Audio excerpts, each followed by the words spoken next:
In the middle of a New Hampshire snowstorm, a lonely former Navy SEAL stopped for a stranded woman on the roadside. She was a veterinarian carrying emergency medicine with a flat tire and no one else coming. He fixed the tire, refused payment, and drove away with his old German shepherd Gideon beside him. But a few nights later, Gideon collapsed by the fire, barely breathing. The same woman became the only person who could save the dog who had kept Calvin alive through grief. What began as one quiet act of kindness uncovered a cruel secret hidden behind a trusted charity.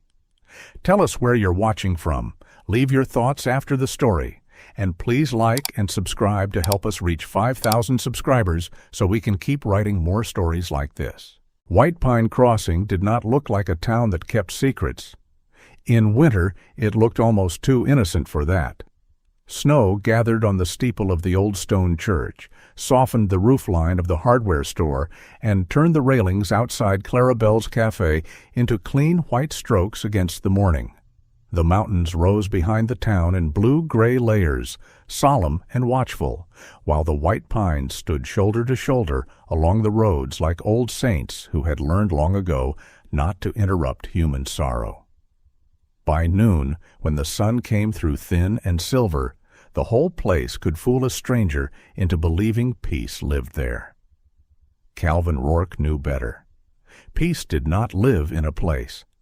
Peace was not something a town could keep in its church bell, its snowbanks, or its polite waves through frosted windshields. Peace was a thing that either entered a man or stayed outside him, and for many years now, Calvin had let it stand beyond the door. He lived at the end of Hemlock Road, 3 miles past the last mailbox, in a cedar-sided cabin half hidden among the pines. The house was not falling apart because Calvin would not allow anything under his roof to fail from neglect. The woodpile was stacked square, the gutters were cleared before each storm. The old generator was tested every Friday. The porch steps had been sanded and salted so carefully that even a drunk man could have crossed them in the dark and lived to regret only his choices. But order was not the same as warmth. Inside, the cabin held the clean, spare silence of a man who had removed every unnecessary object because unnecessary things had a way of asking questions. There was a cast-iron stove, a narrow kitchen table, 2 chairs, though only one was used, and a row of hooks by the door. On one hook hung Calvin's winter coat. On another hung a faded leather collar that had never belonged to a dog. It had been Lillian's. Not a collar in the usual sense, but a slim leather band from a broken satchel she had carried everywhere, long ago, when she still filled the cabin with music she claimed not to be singing. After she died, Calvin had fixed the strip of leather into a loop and hung it beside the door. He told himself it was habit. He told himself it belonged there because she had once tied it around bundles of kindling to keep them neat. A man could lie to himself for years if he did it quietly enough. At 51, Calvin still carried the shape of his old life. He stood 6 feet tall, broad through the shoulders, with a soldier's balance and a woodsman's patience. His hair, dark brown once, had gone silver at both temples, and the short beard along his jaw came and went depending on how much he cared to meet a mirror that week. His face had the worn, romantic severity of a man carved by wind rather than vanity. High cheekbones, a nose slightly bent from an old break, gray-blue eyes that seemed to have looked too long at things no one should be asked to remember. Most mornings he wore a charcoal Henley, work pants, and a waxed canvas jacket gone pale at the seams. But on colder days, or days when he had to drive down into town, he sometimes wore the old combat shirt beneath his coat, the olive-drab body fitted close, the camouflage sleeves marked with faint horizontal bands at the upper arms. It was practical, he told himself. Warm enough? Durable enough. Gideon always knew when he chose that shirt.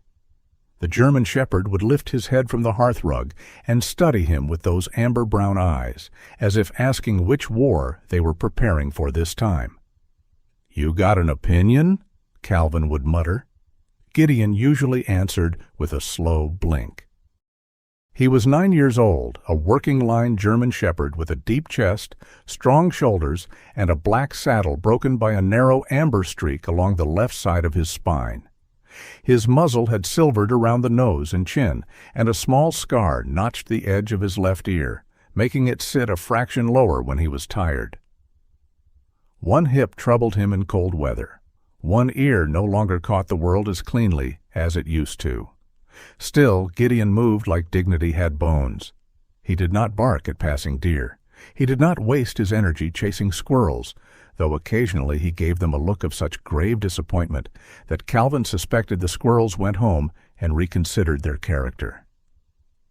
Gideon had been a military dog once. He had known commands, transport noise, bad ground, tense hands, and the strange metal smell of fear.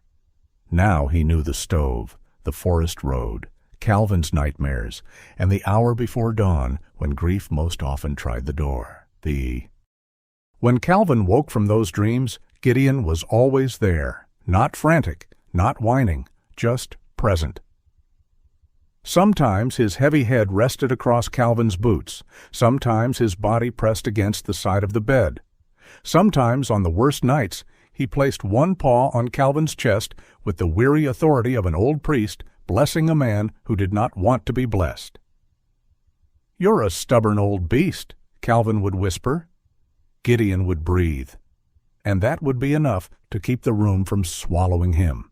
The town knew Calvin in fragments: former Navy SEAL, widower, good with engines, bad with conversation, lived alone except for the dog, paid in cash, fixed his own roof. Came to church once, years ago, for Lillian's funeral, and never again. Some people respected him, some pitied him. A few were afraid of him because silence makes ordinary people invent storms. Martha Bellamy was not afraid. Martha was 76, small as a bundled sparrow, and twice as difficult to discourage. She had been a friend of Calvin's mother, which in White Pine Crossing gave her permission, at least in her own mind, to ignore every wall Calvin built. She wore old wool coats, red-brown scarves, and expressions that suggested she had already survived whatever foolishness a person was about to present. After Lillian's funeral, Martha had brought soup to Calvin's porch every other day for 2 weeks. Chicken barley, potato leek. One disastrous experiment involving turnips that even grief could not make noble. On the 9th day, she had told him something he wished she had kept.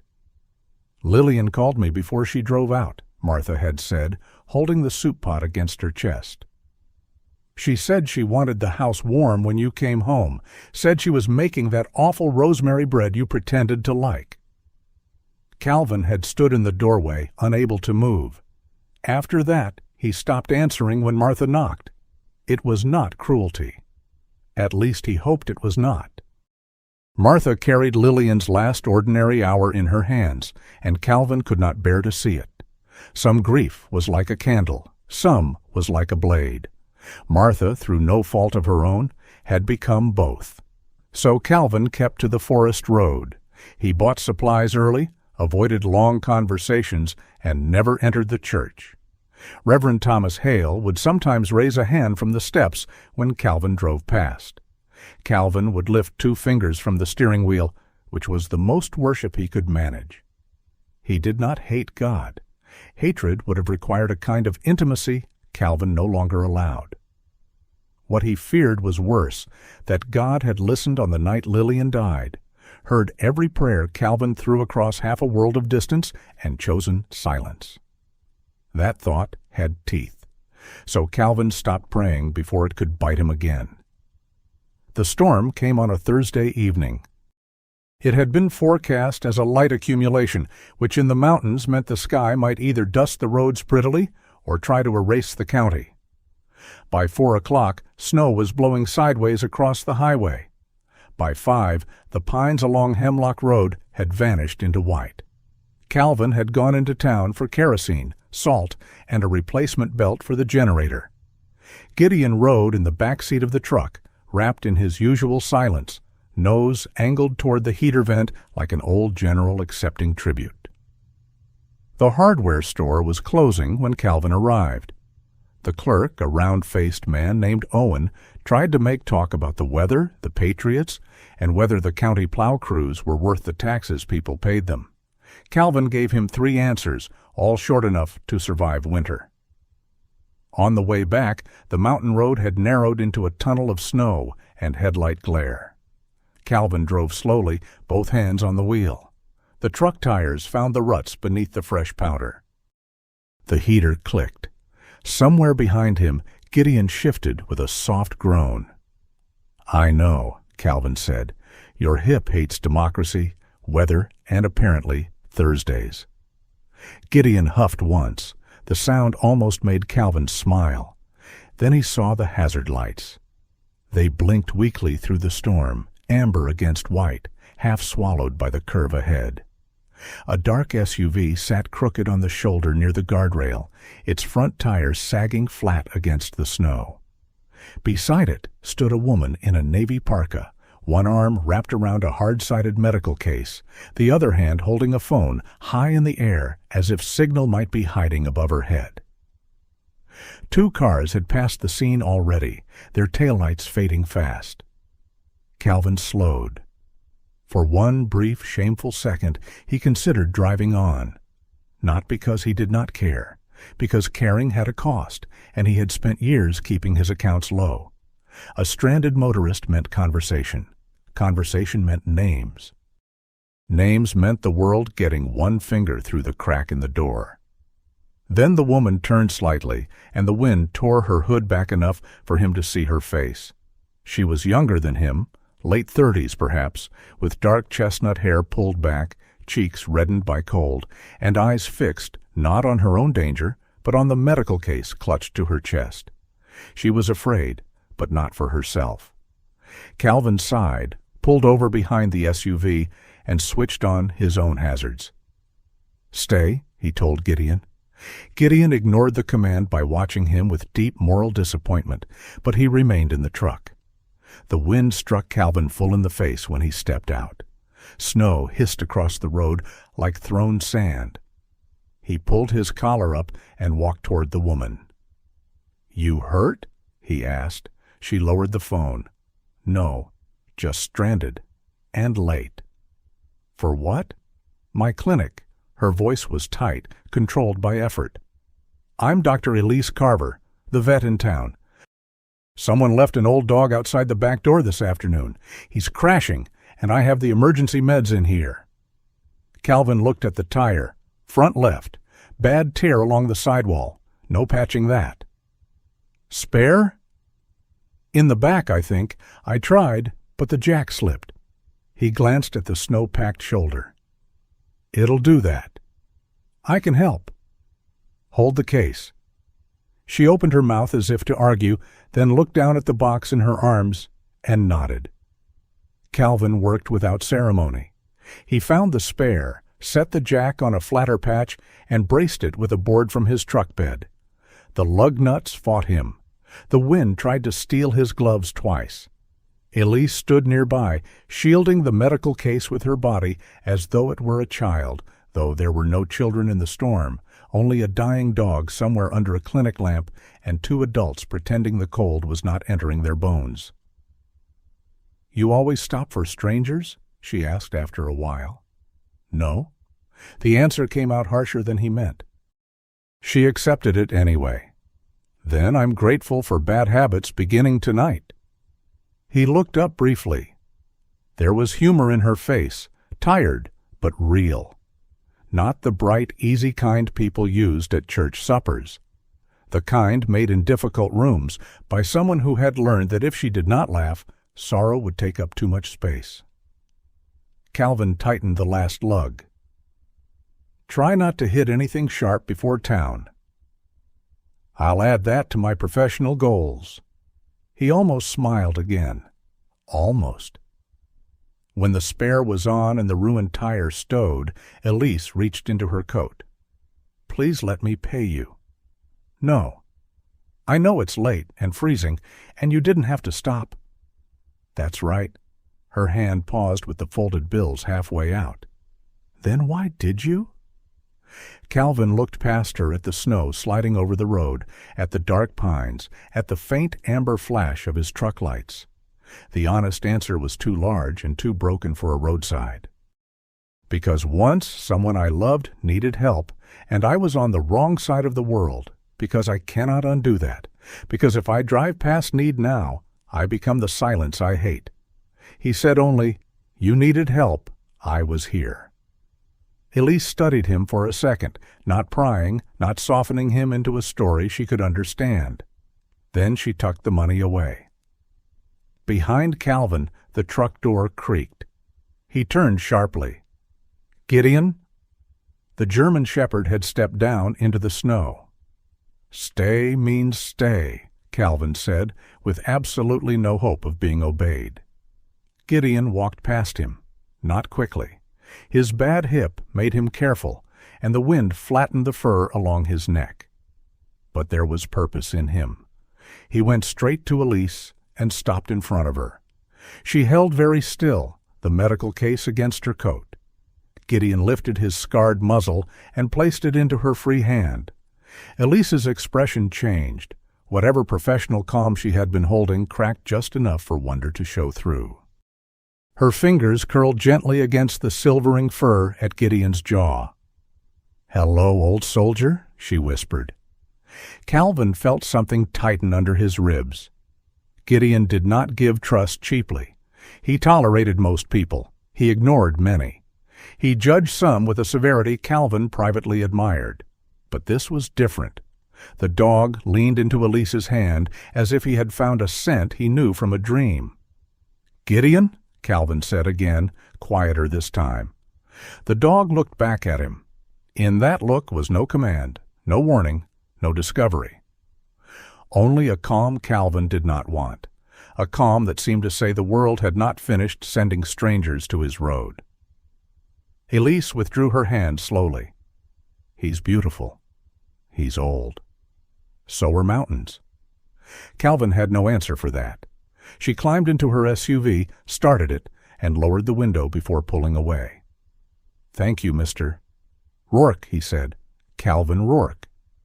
"Elise Carver." She gave a small nod. "And thank you too, Gideon." Gideon's ears shifted, the good one first. Calvin watched her tail lights disappear around the bend, red fading into the white storm. Then he looked down at Gideon, who stood beside him with snow gathering on his black saddle and silver muzzle. "You planning my social life now?" Gideon sneezed.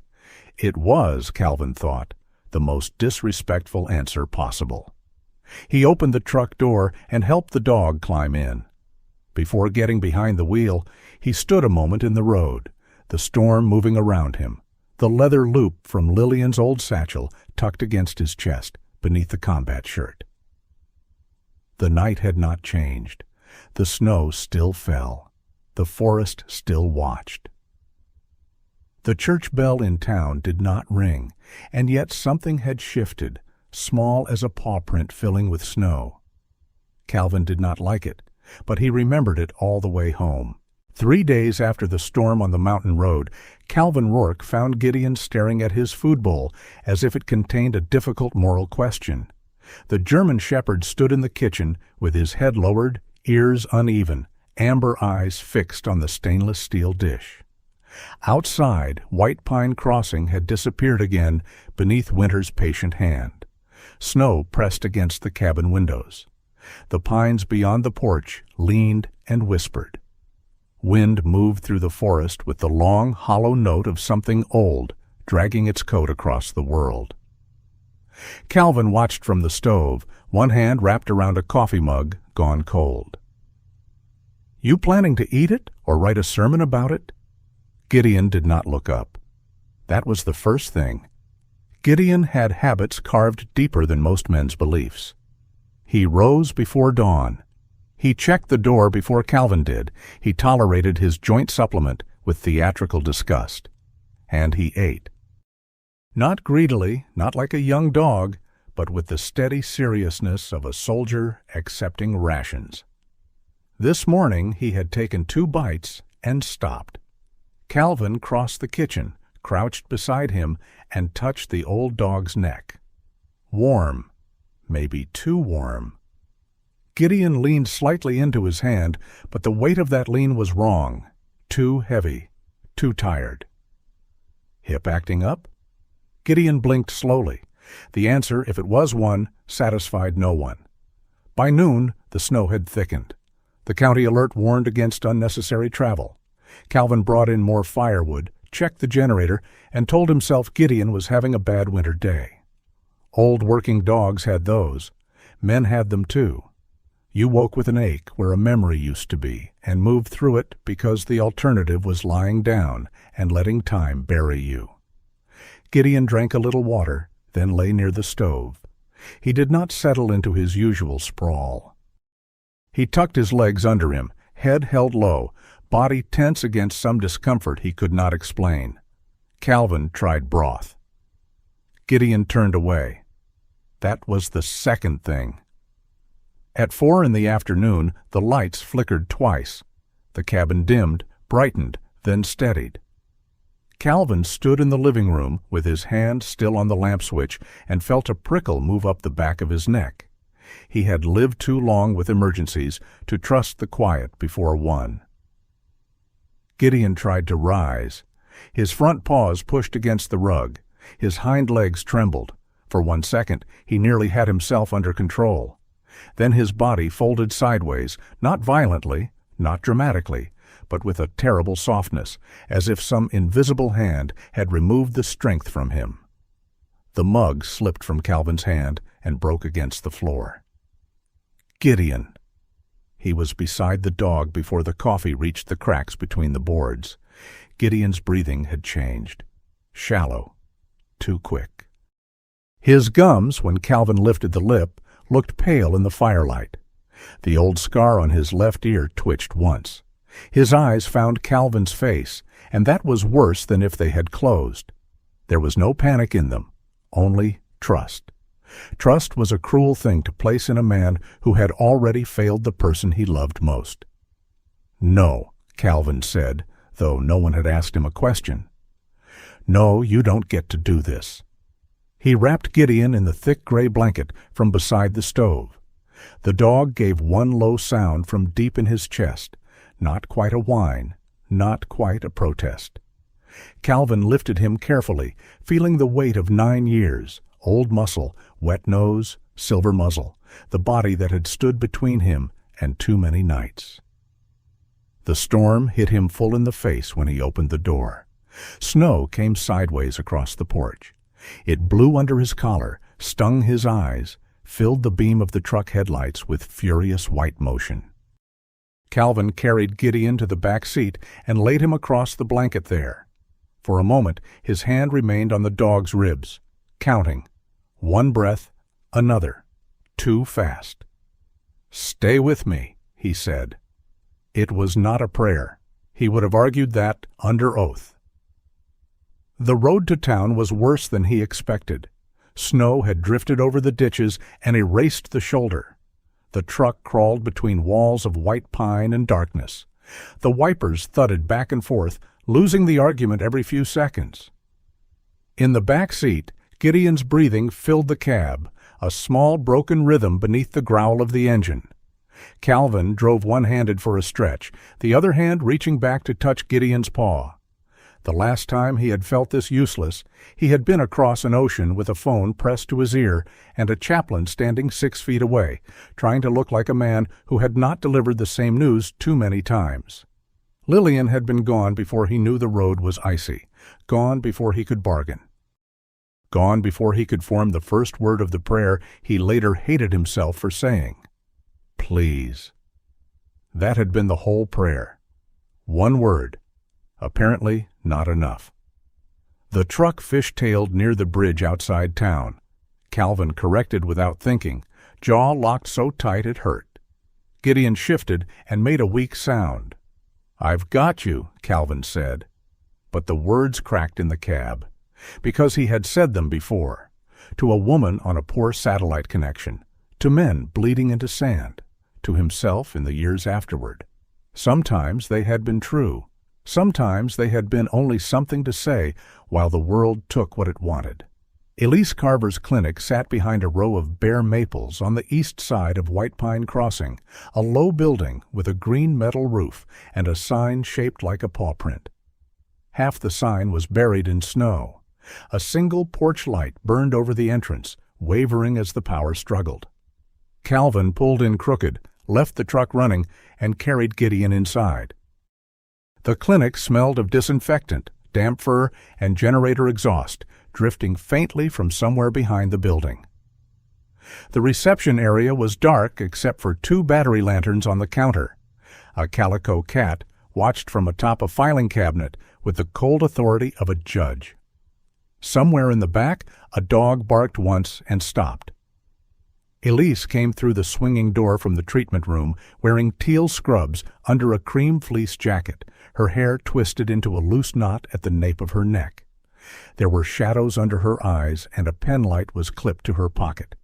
She took one look at Gideon, and whatever greeting she might have offered vanished. "Table," she said. Calvin obeyed.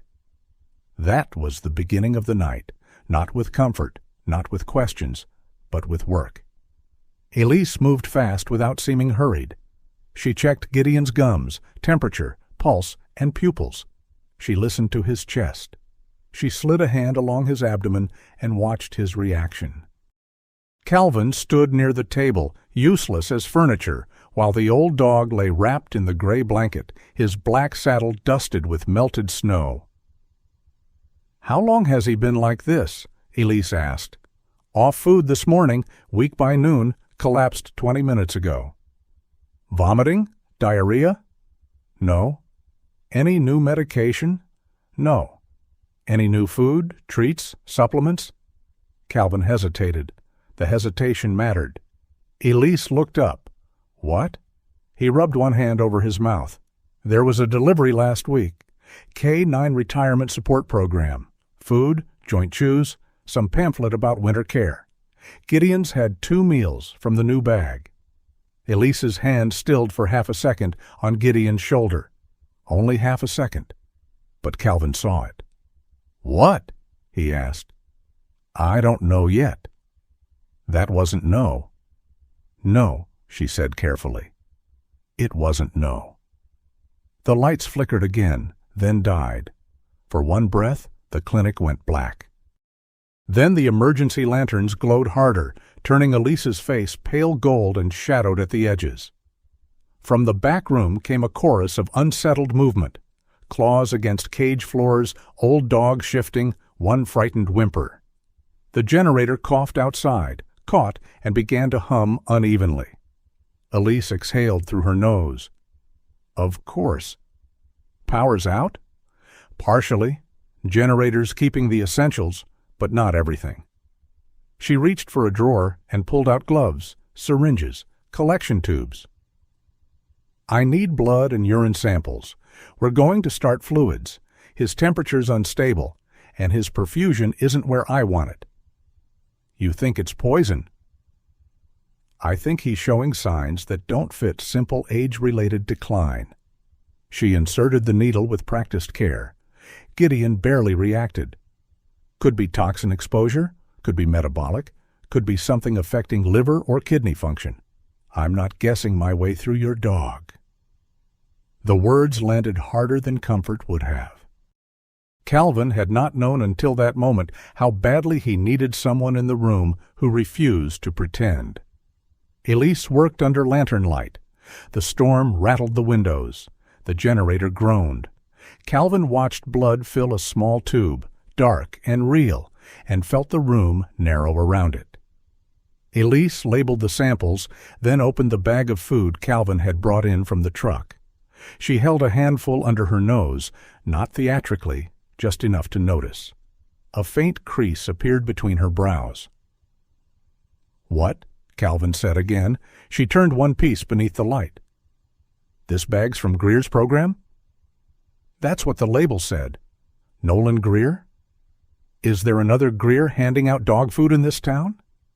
Elise did not smile. She placed a sample into a sterile container. I've seen a couple of older dogs with strange symptoms over the past month. Nothing I could connect. Nothing definitive. One had liver values that bothered me. Another crashed and recovered before we understood why. And you didn't say anything? Her eyes lifted to his then, not offended, not soft, tired. To whom? With what proof? A feeling? A pattern of 3 old dogs in winter? I can't accuse a local donor because my stomach turns when numbers don't line up yet. She sealed the container. But I can send this to someone who knows what she's looking at. She moved to the phone on the wall, grimaced when it failed, then took her cell from the counter and held it near the front window until 1 bar appeared. The call dropped once, twice. On the 3rd attempt, someone answered. "Miriam, it's Elise Carver in White Pine Crossing. I know, I'm sorry. I wouldn't call this late if... Yes, I remember what emergency means." Calvin stood beside Gideon, one hand resting on the dog's ribs. Elise turned slightly away, but he could still hear pieces. "Retired military K9.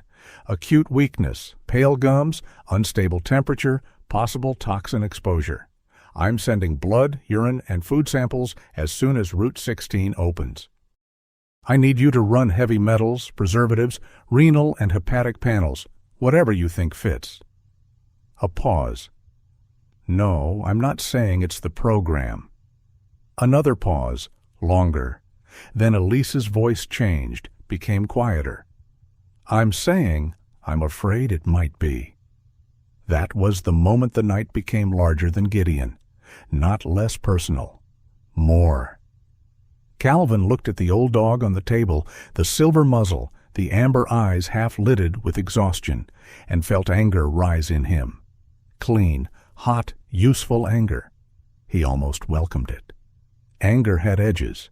Anger gave a man something to hold. Elise ended the call and came back with a fluid bag. "Dr. Miriam Voss will take the samples. She's in Concord, veterinary toxicology. She worked with military dogs years ago." "When?" "When the roads let us move anything without killing ourselves." Calvin looked toward the windows, where snow struck the glass like thrown salt. "That could be morning." "It will have to be." He swallowed. "And tonight?" "Tonight we keep him alive." No speech could have been kinder. They worked, or rather Elise worked, and Calvin was given tasks small enough not to break in his hands. "Hold this. Lift there. Keep the blanket tight. Tell me if his breathing changes. Warm this towel. Don't touch that line." Yes, you can talk to him. So Calvin talked. Not much. Not well. He told Gideon the generator sounded like a dying lawnmower. He told him the clinic cat was staring at him like he owed rent. He told him if he lived through the night, Calvin would consider buying the expensive salmon treats Elise had on the counter, though he made no promises because extortion should not be rewarded. At some point, Elise laughed under her breath. It startled him. "What?" "Nothing," she said, adjusting the fluid line. "I just think he's holding out for the salmon." Gideon's ear twitched. "The traitor heard you," Calvin said. The smallness of the joke nearly undid him. For years, humor had been something Calvin used the way a man used a knife, sparingly for survival, and never at a table.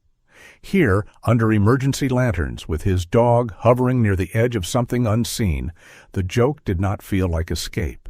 It felt like a match struck in a cellar. Near midnight, Gideon worsened.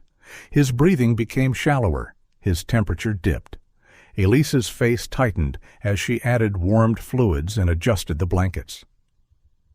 Calvin saw the change before she spoke, and the room seemed to tilt.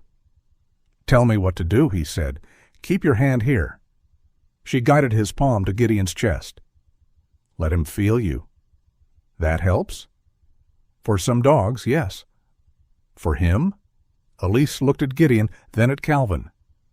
"For both of you, I think." He wanted to resent her for seeing that much. Instead, he kept his hand there. Minutes stretched. The generator hummed. Snow erased the windows from the outside. Elise checked numbers, wrote notes, warmed towels, listened again. Once, near 1 in the morning, she bowed her head beside the treatment table and whispered words Calvin did not catch at first. Then he did. "Lord, keep steady what is still fighting." Calvin stiffened. Elise did not look at him. She did not ask him to join. She did not make the room smaller by explaining herself. The prayer was simply there, quiet as breath, offered over an old dog in a half-lit clinic during a storm. Calvin's first instinct was to step back. His second was worse. He wanted to say, "Amen." The word rose in him like something wounded trying to stand. He crushed it behind his teeth, but he did not step back. He kept his hand on Gideon's chest until the old dog's breathing steadied by the smallest degree. Near dawn, the storm softened, not stopped. Winter rarely apologized that completely. But the wind lost some of its teeth, and the windows began to show a pale gray beyond the snow. Elise had been awake all night. Her hair had loosened around her face. There was a scratch on her wrist from one of the clinic dogs and a coffee stain on her fleece. She looked exhausted, practical, and more beautiful for having no idea whether she did. Gideon opened his eyes. Not fully, not triumphantly, just enough. His gaze found Calvin first, then Elise. His tongue moved once against Calvin's wrist. Calvin bent over the table so quickly he nearly knocked the fluid line. His forehead came to rest against the blanket beside Gideon's neck. His shoulders shook once, then again. He made no sound. Elise saw and turned away, not because she had missed it, but because she had not. "I'm making coffee," she said. Terrible clinic coffee, spiritually questionable coffee. Calvin let out something between a laugh and a broken breath. "Gideon has survived worse." "I was talking about you." He stayed bent over the dog for a moment longer, one hand buried in the fur at Gideon's shoulder.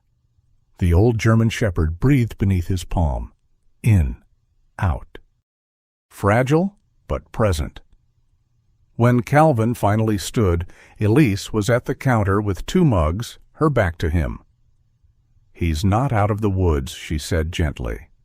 "But he's past the worst of this episode. I want to keep him here today. Monitor him. Send the samples the second the road opens." Calvin nodded. His voice took a moment to return. "You said episode." "I did." "Meaning this can happen again." "Meaning we need to know what caused it." The clinic had grown quiet. Even the cat had stopped judging from the filing cabinet and gone to sleep in a cardboard box marked sterile drapes. Outside, the first county plow scraped somewhere far down the road, a low metallic sound moving through the morning. Calvin looked at the bag of dog food sealed in evidence containers on Elise's counter. It was such an ordinary object. Brown kibble, printed label, friendly logo, a promise of care. He had learned long ago that danger rarely announced itself with horns and fire. Sometimes it came in a clean package. Sometimes it wore the shape of help. Gideon exhaled, and Calvin turned back to him. The old dog was alive. For the moment, that was everything.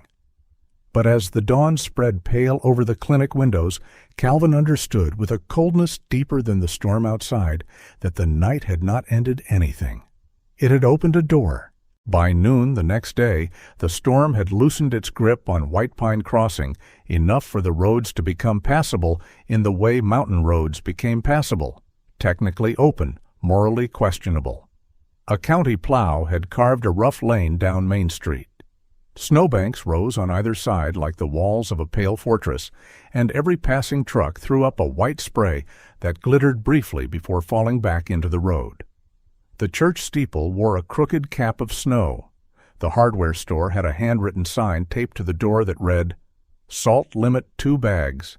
Be kind or leave." Calvin Rourke did not stop to admire any of it. He drove to Elise Carver's clinic with 3 bags of dog food in the truck bed, and Gideon stretched across the back seat under a blanket. The old German shepherd had been allowed to leave the clinic only because Elise had made Calvin promise to bring him back for monitoring, and because Gideon, with the quiet tyranny of the recovering, had refused to settle unless Calvin was in sight. He was alive. That fact sat in the truck like a lantern. But he was not well. His amber eyes opened whenever the truck slowed, then closed again. The silver around his muzzle seemed brighter than it had 2 days before. Calvin kept checking the rearview mirror, not because it helped, but because looking away felt like negligence. At the clinic, Elise met them at the side entrance. She wore a navy parka over scrubs, hair braided loosely beneath a wool hat, her cheeks windburned from clearing snow off the back steps. In daylight, the clinic looked less like a battlefield than it had under emergency lanterns, but only slightly. A generator still hummed behind the building. Towels were draped over chairs to dry. A handwritten chart of patients and medication times was taped to the wall beside the treatment room, neat in a way that suggested exhaustion had not defeated discipline. "You brought all of it?" Elise asked. "Every bag from the delivery. Opened and unopened?" "Yes." "Good."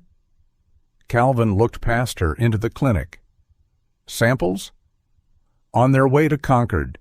A courier from the county lab was already heading south with storm-related water samples. I begged, bribed, and possibly threatened his professional pride." "Which worked." "He has a Labrador." "That'll do it." A brief smile crossed her face, then disappeared into work. They carried the bags into the treatment room and laid them on a stainless steel prep table. Elise photographed each one before touching it further. Calvin noticed. He also noticed she wore clean gloves now, and that every bag was placed on a separate sheet of butcher paper. "You expecting court?" he asked. "I'm expecting someone to tell me I imagined it." That answer made him quiet. Elise cut open the first unopened bag. The kibble inside smelled ordinary enough. Grain, fat, something faintly meaty and unconvincing. The label was clean, professionally printed, with the green and white emblem of White Pine Animal Relief and a cheerful line beneath it: "Honoring service, supporting companions." The second bag looked nearly identical until Elise turned it over. The printed expiration date had been covered with a small white sticker. Beneath one corner, where the sticker had lifted, another date showed through faintly. Calvin leaned closer. "That normal?" "No." She peeled it back with tweezers, slow enough not to tear the paper. The old date was 6 months earlier. The room seemed to shrink around the bag. Elise did not speak. She photographed the label, the sticker, the code, the seam.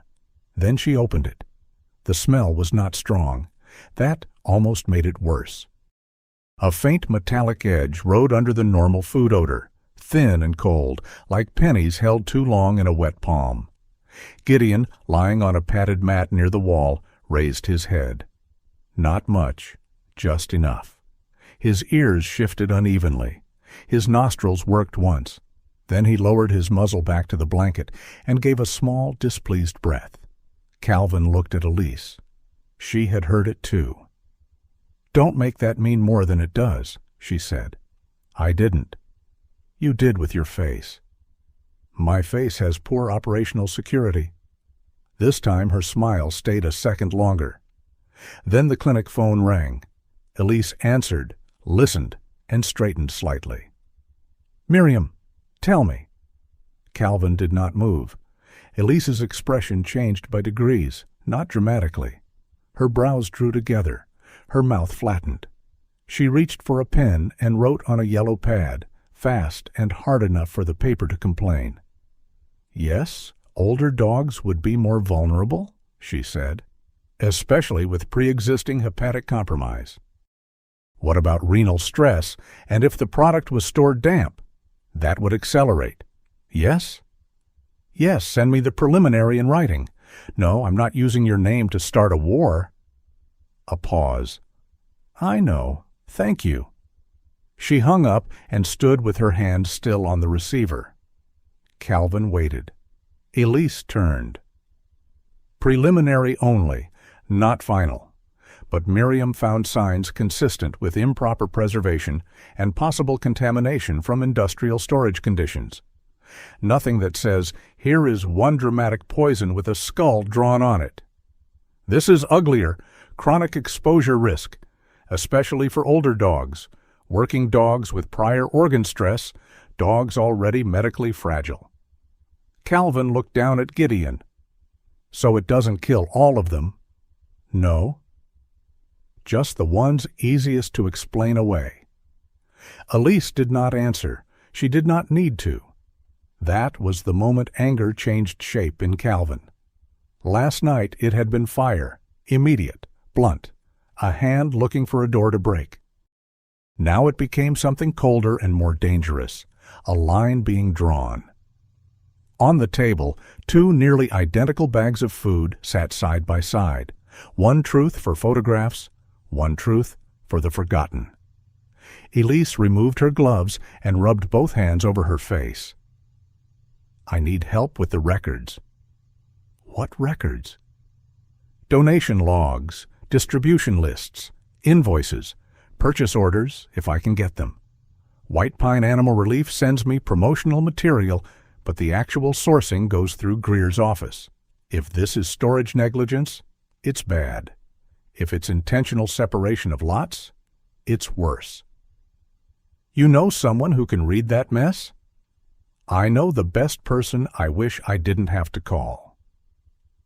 2 hours later, Rachel Boone arrived carrying a laptop case, a paper grocery bag, and the air of someone who had no patience for decorative lies. She was 44, tall enough to look most people in the eye without lifting her chin, with dark hair cut blunt at her shoulders and a gray wool coat dusted with snow.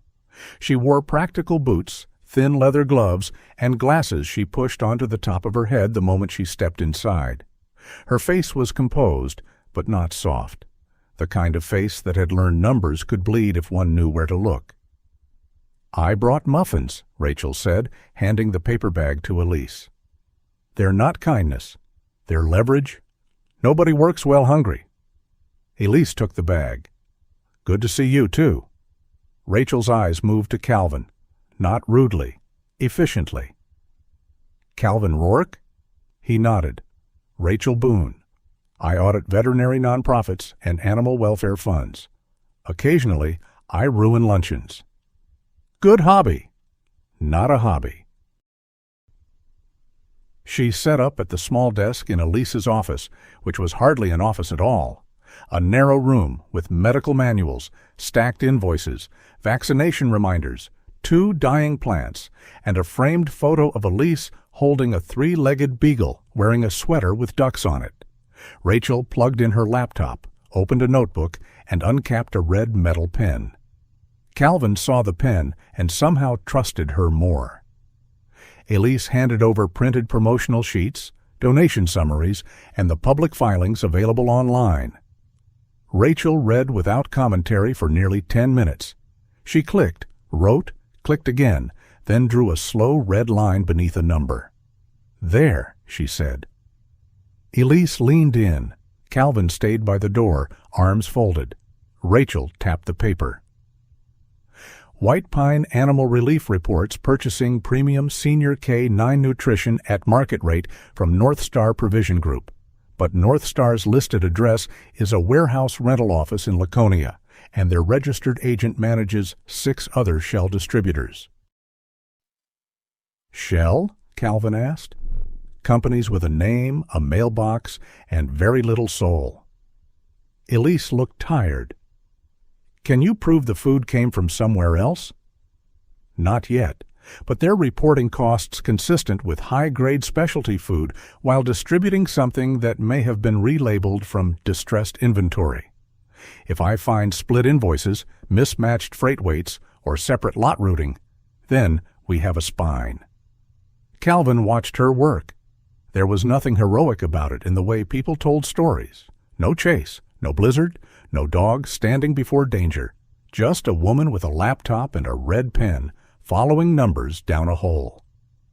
Yet something in Rachel's concentration had the severity of a sword being sharpened. "Why come?" Calvin asked. Rachel did not look up. Elise asked, "That all?" Her pen stopped. For the first time, the room felt as if it had found the bruise beneath Rachel's coat. "No," she said. Elise moved as if to spare her, but Rachel continued. 5 years ago, I audited a rescue network in Maine after complaints came in. I found missing intake records, inflated medical claims, transport fees paid to companies that didn't own vehicles. She looked at the screen. I found it too late. By the time the state moved, animals had been transferred out, records destroyed. People suddenly forgot their own signatures. The red pen tapped once against the notebook. I am not fond of too late. No one replied. Outside the office window, snow slid from the roof in a heavy sheet and struck the ground with a muffled thump. Rachel went back to work. By late afternoon, the three of them had a pattern too ugly to be coincidence and too incomplete to be accusation.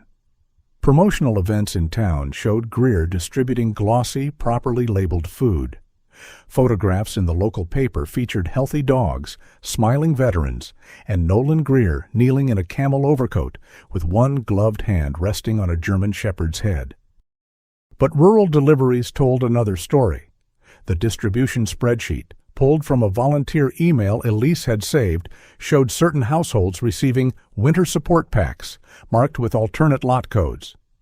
Many belonged to elderly residents. Others belonged to retired service members living outside town limits. Some were listed with notes that made Calvin's jaw tighten.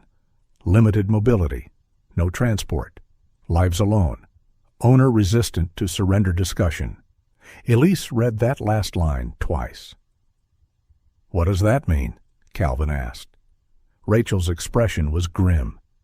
"It means someone was tracking more than dog food." Before anyone could say more, the bell over the clinic's front door gave a soft, uncertain jingle. Elise stepped out first. Calvin followed. Martha Bellamy stood in the reception area holding a leather dog collar in both hands. She looked smaller than Calvin remembered. Or perhaps he had made her smaller in memory, because it was easier to avoid an old woman than to admit she had once been brave enough to carry soup to his door. She wore her teal wool coat, buttoned wrong at the top, and a brick-red scarf wound around her neck. Her white hair had escaped its bun in wisps. Snow clung to her shoulders. But her eyes were clear, and they went straight to Calvin with the terrible gentleness of someone who had waited years without becoming bitter. "I heard about Gideon," she said. Calvin found that his voice did not want to work. "He's alive." "Good."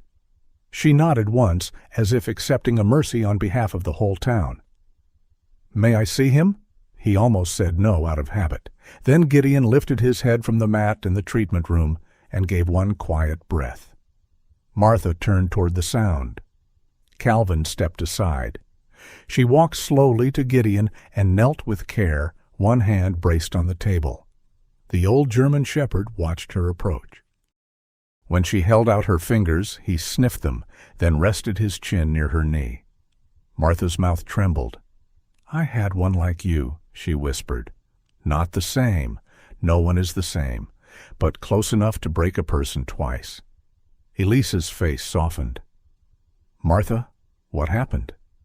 Martha looked down at the collar in her hands. It was brown leather, worn smooth from years of use, with a scratched brass tag that read, "Honor." "She was 11, Martha said. Bad hips, silver face. Still insisted on walking me to the mailbox like I was royalty under threat of invasion." A small laugh escaped her, then faded. "Honor came to me after my Arthur passed. They said she was retired, but that wasn't the word. She wasn't retired. She was tired. There's a difference." Calvin looked at the collar. The leather was cracked near the buckle. The brass tag had been polished by a thumb again and again. Martha saw him notice. I kept thinking if I held on to this, someone would have to bring her back to fit it. Elise crouched beside her. Who took her? A young man from Greer's program. Alden, I think, polite, very polite, wore black gloves indoors, said Honor qualified for a 14-day rehabilitation stay, no cost, warm facility, hydrotherapy, joint care. He told me if I loved her, I shouldn't let pride keep her from help. Martha's face folded inward around the memory. She was having a hard week, couldn't get up the porch steps. I thought, she swallowed. I thought maybe I was keeping her because I was lonely, not because it was best for her. So I signed. Elise closed her eyes briefly. When was this? Rachel asked from the doorway, her red pen already in hand, but her voice gentler than it had been all day. 3 months ago. They called once, said she was improving. Then the number stopped working. Greer's office said records had been transferred. Then they said she was at a long-term care partner. Then they stopped answering at all. Bait. Calvin felt the room tilt, not with shock, but with recognition. This was not the violence of a door kicked in. This was worse. This was theft dressed as mercy. Martha looked at him. I would have come sooner, Calvin, but you never answered your door. The words were not cruel. That made them cut cleanly. He looked at her, at the woman who had carried soup into his grief until he made the porch into a border crossing. He wanted to defend himself, to say he had not known, to say grief had made him small and mean and tired. All of that was true. None of it returned a dog. I'm sorry, he said. Martha's eyes filled, but she did not let the tears fall. I know. Gideon stirred. Slowly, with effort, he pushed his muzzle toward the collar in Martha's lap. He sniffed the leather. Once, twice. Then a sound moved through him, so low and soft it seemed to come from under the floorboards. Not a growl, not pain exactly. Recognition had many voices. This one was grief. Martha's hand went to Gideon's head. Calvin's hand went to the edge of the exam table. Elise looked away first because she understood animals well enough to know that some messages were not meant to be translated too quickly. Rachel, however, wrote one word in her notebook, honor. Then she underlined it. Outside, evening settled early over White Pine Crossing. The storm clouds had thinned, leaving the town under a gray-blue dusk. The clinic lights glowed against the snow, small and stubborn. Somewhere down the street, a plow beeped in reverse. Life went on with all the usual noises, rude enough to continue even when something sacred had been wounded. Calvin stood beside Martha as she rose. For years he had avoided her because she carried the last ordinary words of his wife. Now she carried the first clear shape of what had been done to the helpless under the cover of kindness. He looked at the bags of food sealed on the counter, at Gideon, breathing but weak, at Honor's empty collar. No single piece proved the whole thing yet. Elise would say that. Rachel would say that. Any good deputy would say that. But Calvin had lived long enough to know when separate tracks in snow were headed toward the same dark place. Martha tucked the collar against her chest. Do you think she's alive? The question entered the room like a candle entering a cave. Calvin could have given her caution. He could have said they did not know. He could have wrapped uncertainty around her shoulders because it was safer than hope. Instead, he looked at Gideon. The old dog's eyes were half closed, but his head remained angled toward Honor's collar as if some part of him was still listening. Calvin turned back to Martha. I don't know, he said, but I'm done not looking. Martha nodded. Elise watched him carefully, as though she understood that the answer had cost more than it sounded. Rachel closed her notebook. Then we start with the records, she said. Because people who hide behind kindness usually keep receipts. For the first time in years, Calvin did not drive home before dusk to escape the town. He stayed in the clinic while snow began again outside, lighter now, almost gentle. Gideon slept at his feet. Martha sat in the waiting room with a mug of tea Elise had made her, Honor's collar resting in her lap like a promise not yet buried. Rachel's red pen moved across paper. Elise labeled another sample. And Calvin, who had spent years believing his world had narrowed to a cabin, a stove, and one old dog, felt the walls of that world move outward by one painful inch. Not enough to call it healing. Enough to call it a beginning. Elise Carver had learned that bad news rarely arrived all at once. It came in layers. First, there was the wind rising after sunset, hard enough to rattle the clinic sign against its chains. Then the snow began, thick and restless, no longer the quiet kind that softened White Pine Crossing into a postcard, but the driven kind that erased porches, ditches, fences, and good judgment. Then the lights flickered. Elise looked up from the report she had been drafting for Deputy Lorna Pike. Her laptop screen glowed blue-white in the darkening treatment room. Around her, the clinic breathed with its small winter sounds, an old retriever sighing in recovery, a terrier shifting beneath a heat lamp, the soft drip of fluids beside a sedated spaniel whose owner was 82 and had cried when leaving him overnight. Gideon was not there. Calvin had taken him home under strict instructions, a bag of medication, and Elise's warning that rest did not mean patrol the forest like a retired king inspecting the borders. Calvin had said nothing. Gideon had sneezed, which Elise had chosen to interpret as agreement. Now, alone with half a dozen animals in fragile condition, Elise listened as the clinic lights flickered again. Once, twice. Then everything went out. The building dropped into darkness so complete that for a moment Elise could hear her own pulse. A dog whined in the back room. "It's all right," she said, though the words were for herself as much as for the animals. She reached for the flashlight clipped to her pocket and turned it on. The beam cut across the treatment table, the metal cabinets, the medication chart taped to the wall. Emergency lanterns came next, one by the sink, one near the kennels, one in the hallway. Elise moved quickly, not because panic had taken her, but because panic was a luxury that belonged to people without patience. The generator should have started within 10 seconds. It did not. Elise stood still. There were sounds one expected in a storm outage, the click, the cough, the grudging mechanical growl from behind the clinic. She waited for them. Nothing came except wind and the faint, anxious movement of animals who knew, before people did, when shelter had become uncertain. She grabbed her coat and went out the back door. The cold struck like a thrown bucket of river water. Snow slapped her face and filled the beam of her flashlight. The generator shed stood 10 yards from the clinic, half hidden by a drift.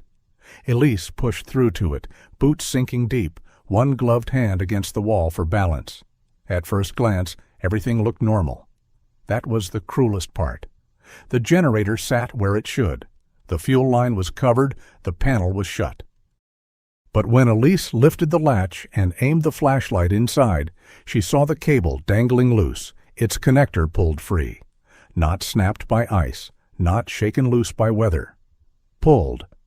Beside it, the panel screws had fresh silver marks where paint had been scraped away.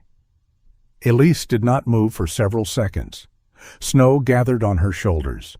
The wind roared through the maples behind the clinic.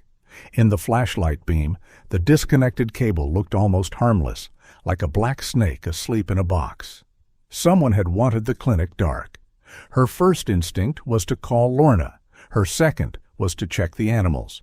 Her third, unwelcome and immediate, was to think of Calvin. She reconnected what she could, tried the manual start twice, and got only a dead cough from the engine. Whatever had been done was not accidental, and it was not something she could repair with numb fingers in a whiteout. Inside, the temperature had already begun to drop. The old retriever in recovery had lifted his head. The terrier under the heat lamp was trembling. The spaniel's fluids hung motionless in a line that would soon grow too cold. Elise checked each kennel with a lantern in one hand and her phone in the other. No service. She climbed onto a chair near the front window, held the phone high, and got one bar. She called Calvin. He answered on the second ring. "Elise?" There was no hello in his voice, only alertness. "The clinic lost power. Generator's been tampered with. I've got 6 dogs here, 3 that can't tolerate the cold long." A silence, short but dense. "Who did it?" "I don't know." "That wasn't my question." "Calvin, what do you need?" The shift in his voice was small, a door closing on anger, another one opening to action. "I need heat, space, hands, transport. I need somewhere warm enough to move them until morning." "I'll call you back in 3 minutes." He did not say stay calm. He did not promise everything would be fine. Elise appreciated him for both. At the cabin, Calvin stood in the kitchen with the phone still in his hand while the storm battered the windows. Gideon lay on a thick blanket beside the stove, thinner in spirit than he had been a week ago, but alive, watching him with those amber eyes that seemed to take inventory of every failure before Calvin committed it. Calvin wanted to drive straight to Nolan Greer's office. The want rose clean and powerful. He could see it, the polished front door, the charitable logo, the man's photographs with smiling donors and dogs whose names he likely never remembered. He could see his own hand closing around Greer's expensive collar and demanding answers in a voice that would make every old training scar in him stand up and salute. Then Gideon stood, slowly, too slowly. The German shepherd took 3 careful steps and placed himself between Calvin and the door. "Move," Calvin said. Gideon did not. His left ear sat lower with fatigue. His back legs trembled slightly. But he stood there, not heroic, not dramatic, just stubborn as winter and twice as inconvenient. Calvin stared at him. "You're not in charge?" Gideon blinked. Calvin exhaled hard. "Don't give me that." The dog's breathing was steady but shallow. He should have been sleeping. He should have been warm. Instead, he stood between Calvin and the old familiar road of wrath, as if reminding him that tonight was not about the man who had done wrong. Tonight was about the lives that would be cold before morning. Calvin looked at the phone. For years he had treated asking for help as a kind of defeat. A man could survive that way. He could even look strong doing it. But survival had shrunk his world to a cabin, a stove, and 1 old dog. Now 6 more dogs needed heat. His thumb hovered over a name he had not called in years. Reverend Thomas Hale answered with a voice rough from sleep. "Calvin? I need the church opened." A pause. Not suspicion, not offense. The pause of an old man hearing a door creak after years of being shut. "What happened?" "Elise's clinic is down.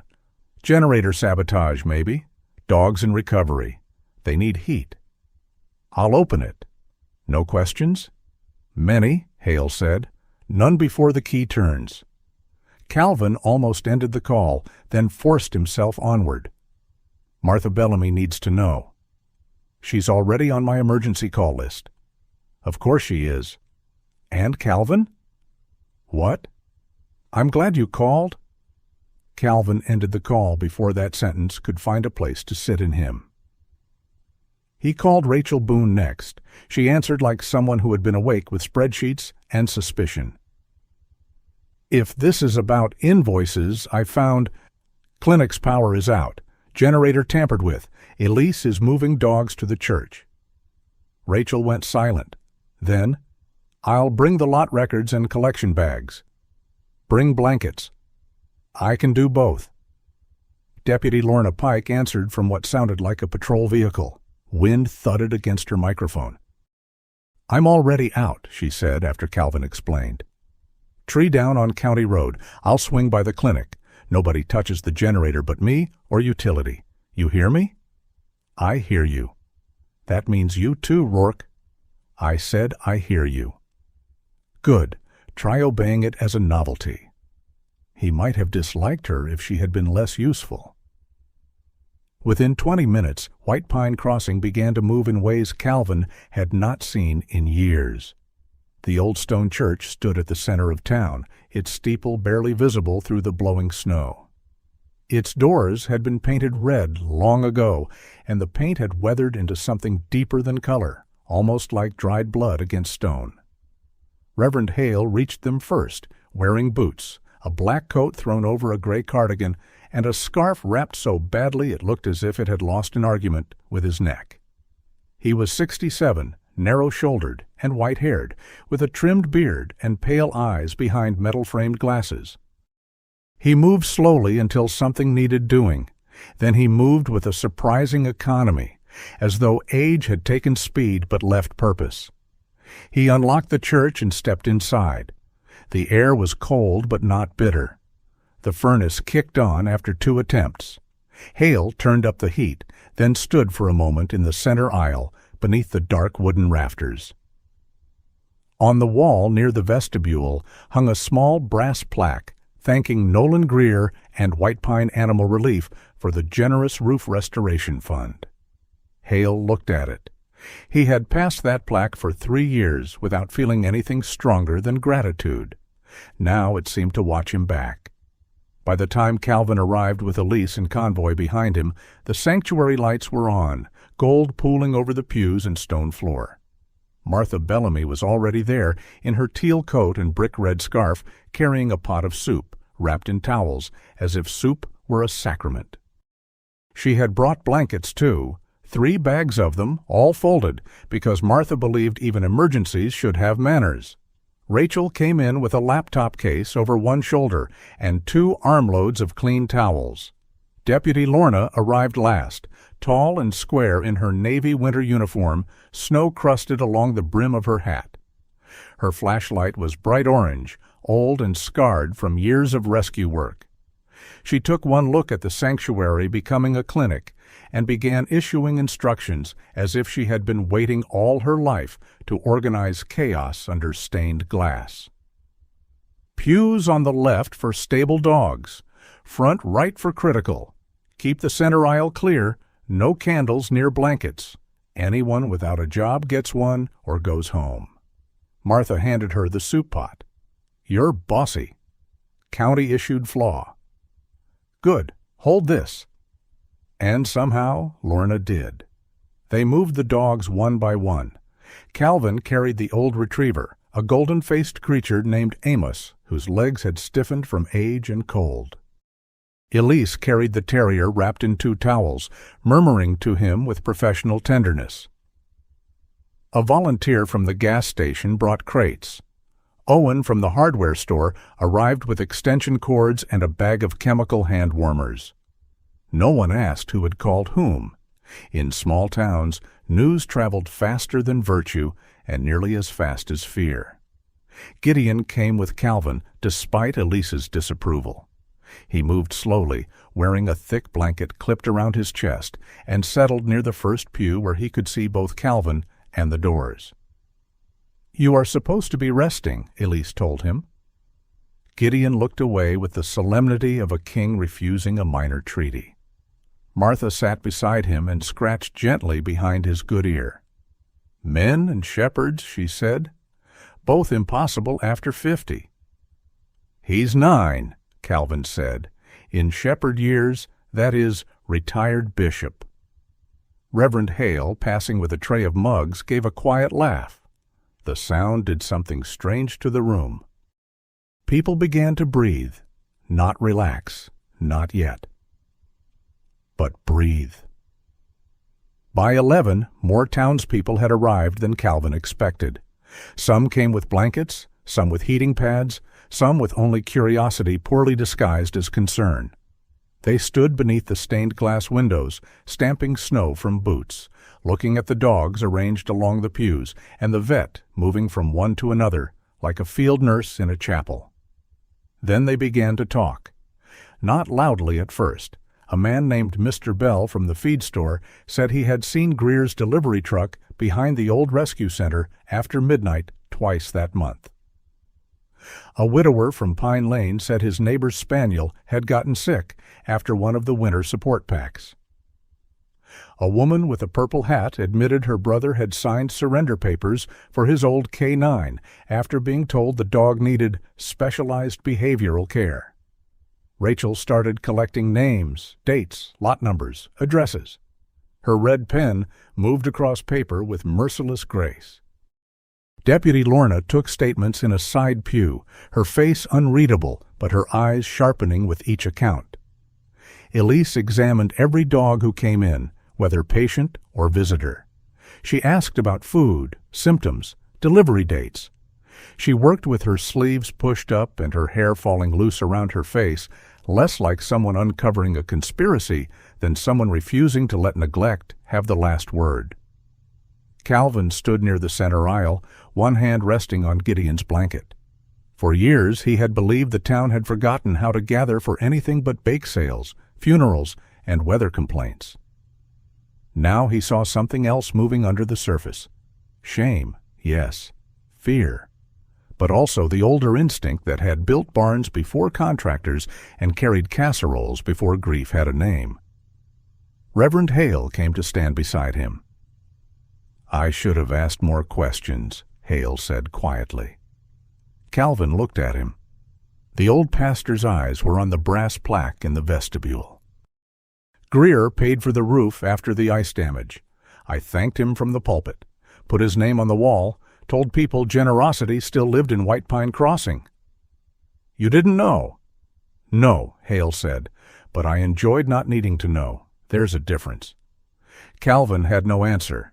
That kind of honesty was difficult to stand beside. It left no room for easy forgiveness or easy blame. Across the sanctuary, a woman asked, "What are we supposed to do now?" The question was not directed at Calvin. Somehow, everyone turned toward him anyway. He felt the old reflex to step back, to let the pastor speak, the deputy, the vet, the auditor, anyone with cleaner hands or a better relationship with God. Gideon shifted beside him. Not much, only enough for the old dog's shoulder to press against Calvin's leg. The sanctuary quieted. Snow struck the stained glass in soft bursts. The furnace hummed. A retriever sighed in his sleep beneath a plaid blanket. Martha held Honor's empty collar in her lap, her thumb moving over the scratched brass tag as if polishing hope by force. Calvin looked toward the cross at the front of the church. He had avoided looking at it since Lillian's funeral. Back then, it had seemed like an accusation. Two beams of wood saying what he had not been able to do. Stay, save, return in time. Now it looked like wood, weathered, plain, still there. He did not know if that was comfort. Maybe it was enough. "I'm not the man to tell anyone what God wants," Calvin said. His voice sounded rough in the sanctuary. No one moved. "I stopped asking him things a long time ago. Maybe that makes me a coward. Maybe it makes me honest. I don't know." He looked at Elise, then Rachel, then Lorna, then Martha. "But tonight, we saw enough to know something is wrong. We saw enough to know animals got hurt. People got used. Old folks were told love meant signing papers they didn't understand." Martha bowed her head. Calvin swallowed. "If God lets a man see the truth and that man turns away because it's easier, then I don't know what prayer is supposed to fix." The room held still around the words. He wished he had said it better. He wished he had said nothing. Then Reverend Hale stepped forward, not to rescue him, not to improve the sentence, but to stand beside him. "Amen," the pastor said softly. It was not thunder. It did not shake the rafters. But it crossed the church like a match flame passed from hand to hand. Martha said it next. Then Owen from the hardware store, then someone near the back. Not loud, not polished, not the kind of amen sung by people certain of themselves. It was a hesitant word, scarred and human, but it warmed the room in a way the furnace could not. Calvin looked down. Gideon had laid his head against his boot. The old dog's eyes were closed. For the first time that night, He was resting. Near midnight, Deputy Lorna finished photographing the disabled generator at the clinic and returned with snow on her shoulders and a grim expression. "Someone pulled the connector and damaged the starter housing," she told Elise. "Not storm damage. I can't say who yet." Rachel looked up from her papers. "I may have a list of people with reason to want the clinic cold." Lorna's mouth tightened. "Then make it 2 copies. One for me, one in case mine walks away." Elise nodded, her face pale with exhaustion but steady. The church had become something no one had planned: a temporary clinic, a witness room, a confession booth without curtains, a place where blankets, statements, soup, and shame were all being gathered under the same roof. Calvin stayed until the last dog was settled and the furnace had warmed the stone floor beneath the pews. He did not pray, not yet. But when Reverend Hale passed him a mug of coffee, Calvin accepted it. When Martha touched his sleeve, he did not step away. When Elise asked him to check Gideon's blanket, he did it without being told twice, which Gideon seemed to consider proof that civilization had not entirely collapsed. Outside, the storm kept working at the doors. Inside, White Pine Crossing did not become good all at once. It became awake. That was less pretty than goodness, and more useful.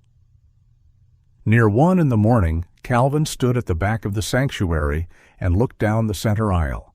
Dogs slept beneath quilts. Elise wrote notes beside the altar rail. Rachel sorted lot codes on a pew. Lorna spoke quietly into her radio. Reverend Hale carried another tray of coffee. Martha sat with Honor's collar in her lap, her eyes closed, but her hand still moving over the tag. Gideon leaned against Calvin's leg, alive and warm. For years, Calvin had believed the church was where people went to pretend pain had a reason. Tonight, it was where they brought pain so it would not freeze alone. He did not know what to call that, but he did not leave. By morning, the church no longer looked like a church that had hosted a crisis. That was the peculiar mercy of daylight. It made even fear appear tidier. The blankets had been folded, the coffee urn had been washed. The dogs who could return home had gone with careful instructions from Elise Carver, and the ones who still needed monitoring had been moved back to the clinic after the utility crew restored enough power to keep the heat steady. Reverend Hale had swept melted snow from the aisle before sunrise, as if brooms could erase what the night had revealed. But Deputy Lorna Pike did not believe in erased things. She believed in statements, timestamps, photographs, chain of custody, and the stubborn dignity of not letting a bad man benefit from everyone else's confusion. By 8 o'clock, she had reopened 4 old reports that had been filed under separate categories: missing animal, voluntary transfer dispute, welfare check concern, and suspected fraud complaint. On paper, they had looked unrelated. Under the light of the church night, they began to lean toward one another like fence posts in the same storm. Calvin Rourke stood in the sheriff's satellite office on Maple Street, arms crossed, while Lorna pinned copies of reports to a corkboard. The office was small, overheated, and smelled faintly of wet wool and burnt coffee. Lorna had removed her winter hat, revealing short ash-blonde hair flattened on one side. She wore her Navy County uniform with the expression of someone who did not consider weather, politics, or male impatience. Valid reasons to skip procedure. Calvin had not slept. Neither had most of them. Gideon lay on a folded blanket near the wall, not because Elise had approved field participation, but because Gideon had made remaining behind emotionally expensive for everyone involved. The old shepherd's eyes were half closed, but Calvin knew better than to mistake that for sleep. Gideon was listening. Lorna placed one finger on the board. 3 transferred dogs unaccounted for, 2 illness complaints after winter support food, 1 generator tampering incident, 1 elderly owner pressured into signing temporary care paperwork. That is not yet a case. That is a direction. "It's enough to go to Greer," Calvin said. "It is enough for me to tell you not to go to Greer." He looked at her. She looked back. Lorna had the kind of stare that had probably stopped drunk snowmobilers, bad husbands, and panicked tourists from making worse decisions. "I mean it," she said. "You want to help, Honor? You want to help whatever dogs are still out there? Then you let the law walk in front of your anger." Calvin's jaw tightened. "I'm not planning to hurt him." "I didn't ask what you were planning. I'm telling you what he'll use." Lorna picked up a pen and tapped it against the report. "Greer has money, lawyers, donors, and half the town's photographs shaking his hand. You're a former SEAL with grief, a sick dog, and a reputation for not liking people. If you show up at his door angry, he won't need to defend himself. He'll frame you." The words found the bruise because they were true. Calvin looked toward Gideon. The dog opened one amber eye, deeply unimpressed with human pride as a species. Lorna lowered her voice, not softening so much as aiming more carefully. "A mission fails fastest when emotion grabs the map."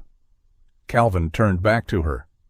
For a moment, he was not in White Pine Crossing. He was in rooms where maps meant roads, ridges, risk, and men not coming home if one person mistook fury for clarity. He nodded once. Lorna accepted it without victory. "Good. Now we build it right." Rachel Boone arrived 10 minutes later with a laptop, 2 folders, and the expression of someone who had spent the night being insulted by numbers. She took the chair nearest the wall, opened her computer, and began arranging documents across Lorna's desk as if preparing a battlefield no one else could see. "Elise is at the clinic," she said. Miriam sent the preliminary written summary. It's not enough for criminal charges by itself, but it supports contamination risk and improper storage. Lorna nodded. "Walk me through the money." Rachel uncapped her red metal pen. Calvin had begun to understand that this was the moment lies should fear. Nolan Greer's public charity, White Pine Animal Relief, reports expenses in 4 major areas, Rachel said. Food support, veterinary care, transport, and rehabilitation placement. On paper, admirable. In practice, slippery. She slid one document forward. Food purchases billed at premium senior K-9 rates, but several invoices route through North Star Provision Group, which appears to be a shell. Freight weights don't match the reported product quality or volume. Some lot numbers match legitimate product. Others don't appear in the manufacturer's registry. So, 2 supply streams, Lorna said. Likely. Rachel moved another sheet forward. Transport. Greer claims emergency winter welfare checks and specialized care transfers. Payments go to 3 logistics companies. 2 share the same registered agent.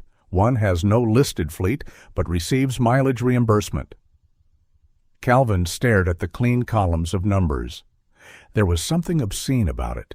Harm made tidy by accounting.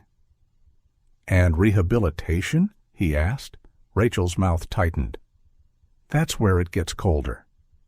She turned the laptop toward them. The screen showed a spreadsheet with names, addresses, dog breeds, medical notes, and owner classifications. Limited mobility, no nearby family. Veteran, widowed, reluctant to surrender. Compliant after pastor referral. Reverend Hale's name was not on the form, but the word pastor seemed to enter the room and stand there with wet shoes.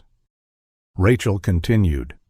These are not intake notes, they are targeting notes. Lorna leaned closer. Source? Volunteer distribution file Elise had, cross-referenced with documents pulled from public grant disclosures and emails forwarded by 2 residents last night. Enough for a warrant? Maybe, if combined with generator tampering and missing dog complaints. Lorna reached for her phone. Then I call the county attorney. Calvin stepped toward the board. His eyes found Martha Bellamy's name on one report.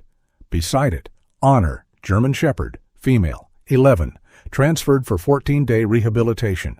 14 days, 3 months ago. His hand curled once, then opened. Gideon lifted his head.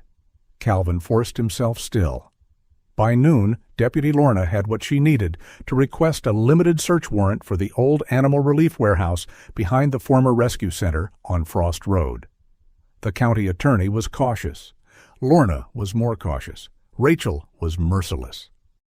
Elise sent medical summaries. Martha gave a formal statement from her kitchen table, her voice steady until she described the black gloves. Alden Pike. That name surfaced again and again.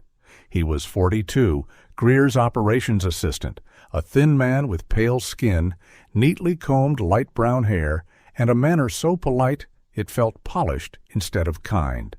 He delivered forms, scheduled transfers, managed warehouse access, coordinated volunteers, smiled in a way that did not reach his eyes. Martha remembered his gloves most, black leather, worn indoors, the fingers smooth and clean when they placed the pen before her. He said Honor would have hydrotherapy, Martha had told Lorna.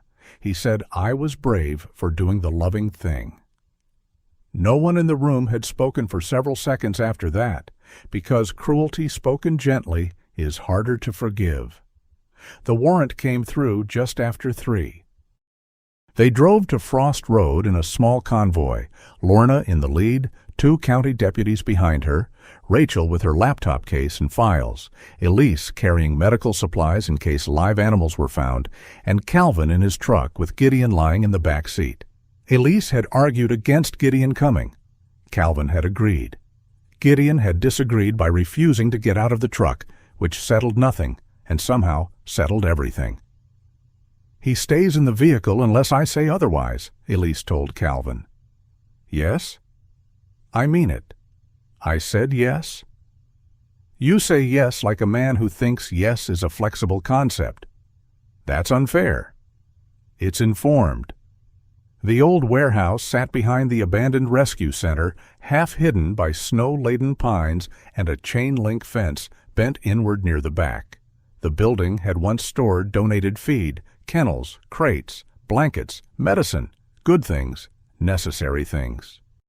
Now its windows were clouded with frost from the inside, and the sign above the office door had faded until the painted paw print looked less like welcome and more like a warning. Lorna stopped them at the gate. No one enters until the scene is secure, she said. Rourke, that includes you. Calvin's gaze moved to the warehouse door. Understood. Say it like you enjoy living. He looked at her. I'll stay out. Miracles do happen. Lorna and the deputies entered first. One deputy, a broad man named Ellis with a red nose and careful hands, cut the padlock after photographing it. The warehouse door opened with a groan that carried across the yard. Cold air came out. Not outside cold. Stored cold. The kind that had been sitting in the dark with things it did not want to release. After several minutes, Lorna waved Rachel and Elise forward. Calvin remained near his truck, one hand on Gideon's blanket, through the open rear door. The shepherd had raised his head. His nostrils worked. A low sound gathered in his chest. Easy, Calvin murmured. Gideon did not bark. He did not lunge. He only stared at the warehouse with a stillness that made Calvin's skin tighten. Inside, the building smelled of damp cardboard, stale kibble, disinfectant, and the faint chemical bite Calvin now recognized from the food bag. Rows of pallets lined one wall. Some held properly sealed products.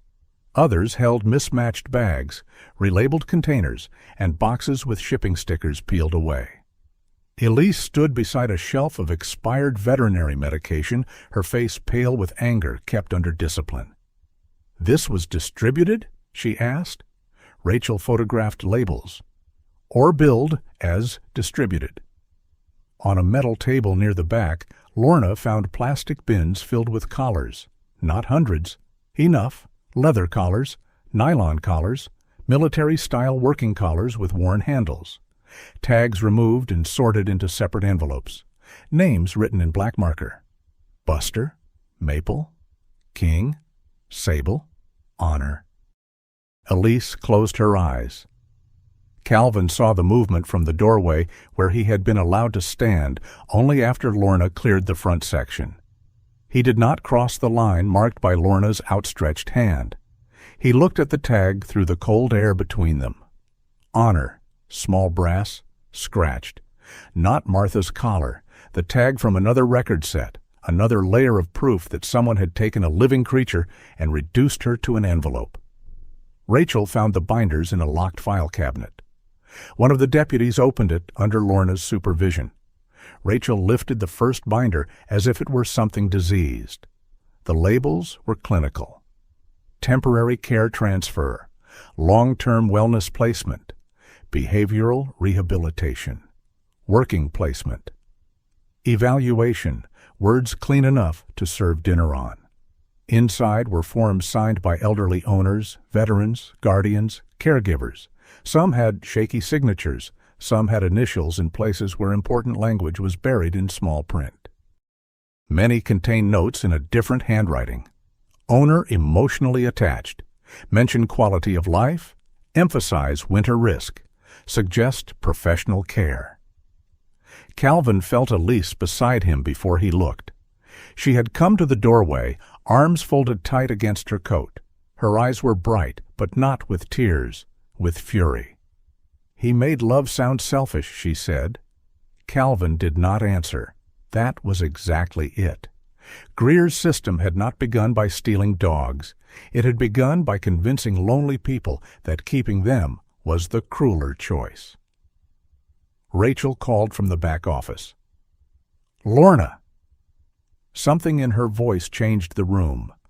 They gathered near a desk covered in dust except for a rectangle where a computer had recently sat. Rachel held a printed transport schedule in one gloved hand and a folder in the other. "This is for tomorrow night," she said, "but the timestamp on the revision is from this morning." Lorna stepped closer. "Meaning?" "Meaning the schedule changed after the church gathering. They're moving early." Elise leaned in. Rachel pointed to a line. 4 dogs listed for out-of-state transfer before the roads close again. Destination, Green Hollow Working Solutions, Vermont. On paper, behavioral rehabilitation and placement evaluation. Calvin saw the name before Rachel said it. Honor. The letters stood in black ink, as if the page itself had no idea what mercy meant. "She's alive," Martha would have said. Or maybe she would not. Maybe hope, after being starved long enough, had to be fed carefully. Calvin took one step back from the desk. The room tilted toward action, toward keys, roads, snow, a truck found before it crossed a line on a map. His body knew that language. Muscles remembered it before thought had time to interfere. "We go now," he said. "No," Lorna replied. He turned on her. "They're moving her. And I am not losing this case because you want to charge into a transport yard with righteous shoulders." His voice dropped. "Do not make this about me." "I'm making it about the dogs." Lorna held his stare. "And about Martha, and about every owner whose name is in those binders. If we rush without confirming route, driver, vehicle, and legal authority to stop it, Greer's lawyer calls it an administrative transfer. Evidence gets muddy. Dogs vanish into paperwork again." Calvin's breath came hard through his nose. Elise stepped between them, not physically blocking him, just entering the space where anger was trying to build a throne. "Calvin," she said. He looked at her. She did not speak gently. That would have been a mistake. "Gideon is still recovering. Martha is holding herself together with one leather collar and the belief that we are not fools. If you let pain drive, Greer wins twice." That struck harder than Lorna's warning, because Elise had not accused him of violence. She had accused him of endangering hope. Through the open warehouse door, Gideon gave a low, strained rumble. Calvin turned. The old shepherd stood in the truck, forepaws braced on the seat, trembling with effort. Wind moved through the yard and carried the chemical smell from the warehouse toward him. Gideon's lips did not lift. His eyes were not fierce. They were mournful. Calvin went to him. He placed both hands on the dog's neck, feeling the fragile warmth beneath the fur, the tremor in the muscles, the stubborn pulse that had nearly slipped away 2 nights ago. "You remember it," Calvin whispered. Gideon leaned his silver muzzle against Calvin's wrist. Not proof, not evidence. Something older, a living body bearing witness in the only language it had. Calvin closed his eyes. For years he had thought Gideon protected him from the past, from dreams, from silence, from the room where Lillian's voice no longer lived. Now he understood the old dog had been carrying more than Calvin's ghosts. He had been carrying the world's. By dusk, Lorna had a plan forming. She would coordinate with state police, verify Green Hollow working solutions, flag the likely routes into Vermont, and request authority to stop any transport connected to White Pine Animal Relief. Rachel would copy every document before the files could disappear into legal fog. Elise would prepare for live animal recovery. Calvin would go home, rest Gideon, and wait to be called if his knowledge of the back roads became necessary. He hated every part of that plan except the fact that it was correct. Before leaving, Rachel handed him a photocopy of the transport line with Honor's name covered by her palm. "I'm not giving this to Martha yet," she said, "not until we know how to tell her without breaking her open." Calvin nodded. "Thank you." Rachel blinked once, as if gratitude was an inefficient but not unwelcome interruption. "Don't thank me. Stay useful." "I can do that." "Good. It's rarer than brave." That night, Calvin drove home through a town that looked unchanged to anyone who did not know where to look. Snow on roofs, smoke from chimneys. The church steeple lit by a single flood lamp. The world still pretending innocence was the same thing as purity. At the cabin, he helped Gideon inside and settled him by the stove. The old shepherd slept almost immediately, worn down by the warehouse air, the car ride, the burden of staying upright when his body wanted surrender. Calvin stood by the door. Lillian's leather loop hung from its hook. He took it down. The leather was soft from years of weather and touch. Once she had wrapped it around bundles of kindling, laughing that he stacked wood like he expected inspection from God himself. Once she had stood in this very doorway, snow in her hair, holding the leather strip between her teeth, while both hands carried groceries because she refused to make 2 trips. He pressed it into his palm. For a long time he said nothing. The cabin creaked. The fire settled. Gideon breathed. Calvin looked toward the dark window where his own reflection stood half visible over the night. "If you're still listening," he said, and the words came out rough, almost angry, "don't let us be too late." The room did not change. No light broke open. No answer came riding the wind. But Calvin had not expected one. The words remained in the air anyway, small and unfinished, like a soldier knocking on the door of a house he had long believed abandoned. At his feet, Gideon sighed in his sleep. And Calvin did not take the prayer back. The storm came earlier than the Weather Service had promised, which surprised no one who had ever trusted a mountain forecast and regretted it. By mid-afternoon, White Pine Crossing had begun to vanish. First the rooftops blurred. Then the church steeple softened into a gray spear behind the snow. Then the road signs disappeared one by one, swallowed by a whiteness so complete it made distance feel like a rumor. The whole town seemed to draw inward, chimneys smoking, windows glowing, doors latched against the old winter god that had come down from the ridges with both hands full of wind. Deputy Lorna Pike did not look impressed. She stood inside the county satellite office with a map spread across the desk, one hand braced on the edge, the other holding a radio close to her shoulder.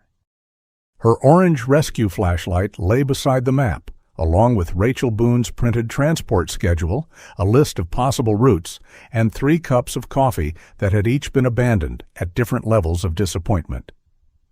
"They'll avoid Route 16, Lorna said. Too visible. Rachel, who had been awake long enough to look both fragile and dangerous, tapped a red line on the map with her pen. The revision puts them near Frost Road before 6.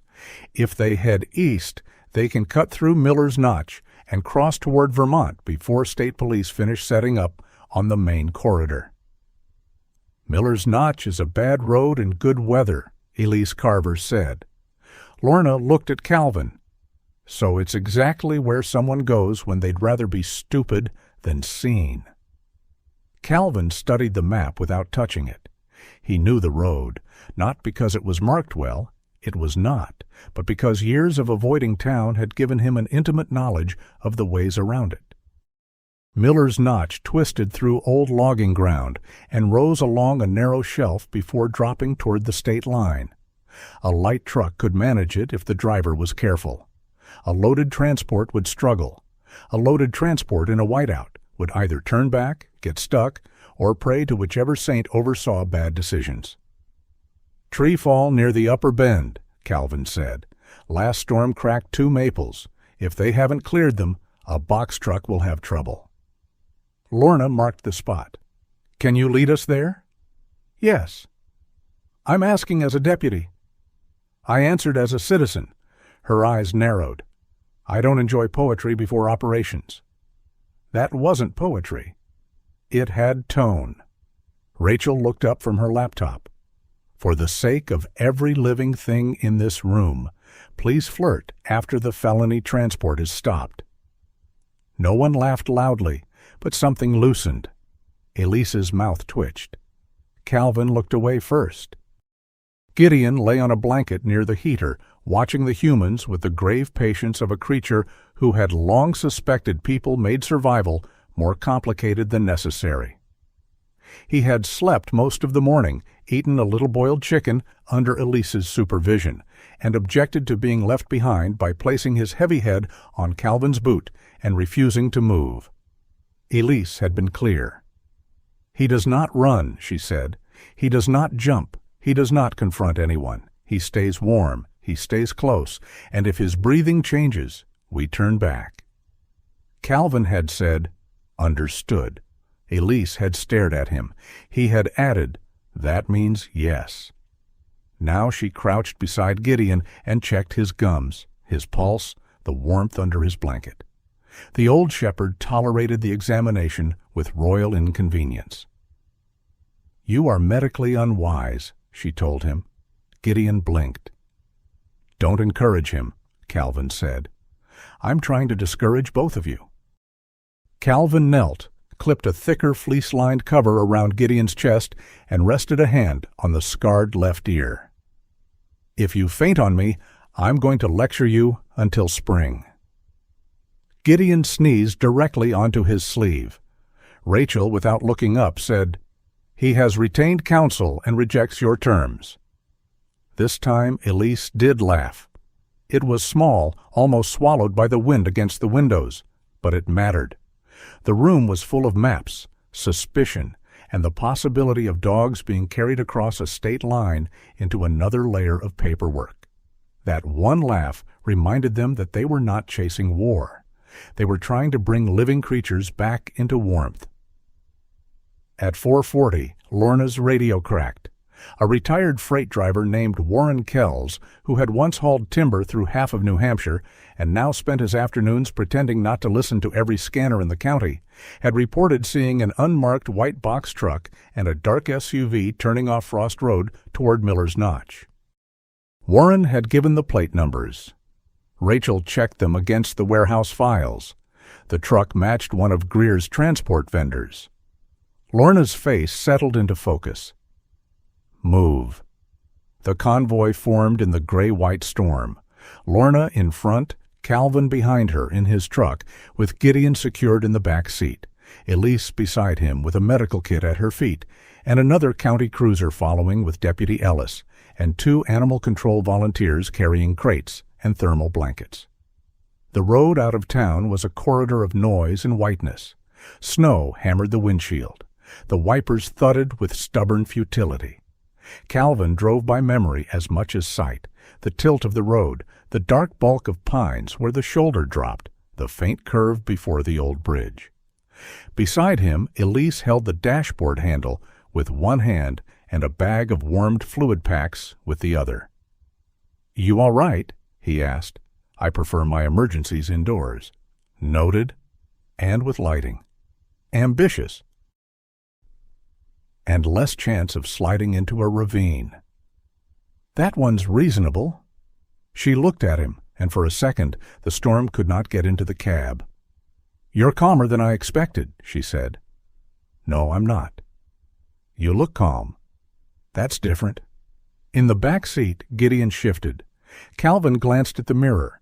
The old dog was awake, head raised, eyes forward, not excited, not anxious, listening. Elise noticed too. "He hears the radios." "Or he knows we're close." "Calvin, I didn't say that meant anything." "You thought it loudly." He almost smiled. They found the first tire tracks near the lower cut of Miller's Notch. Wide, fresh, heavy enough to press through the new snow into the older packed layer beneath. Lorna stopped briefly, photographed them through the open window, then pushed on. Wind shook the cruiser. Branches dragged their snow-laden arms across the road. The world shrank to taillights and the dim suggestion of trees. At the upper bend, the road narrowed. Calvin saw the fallen maple before Lorna's brake lights flared. The tree had not blocked the road entirely. It had come down at an angle, leaving a tight gap near the drop-off.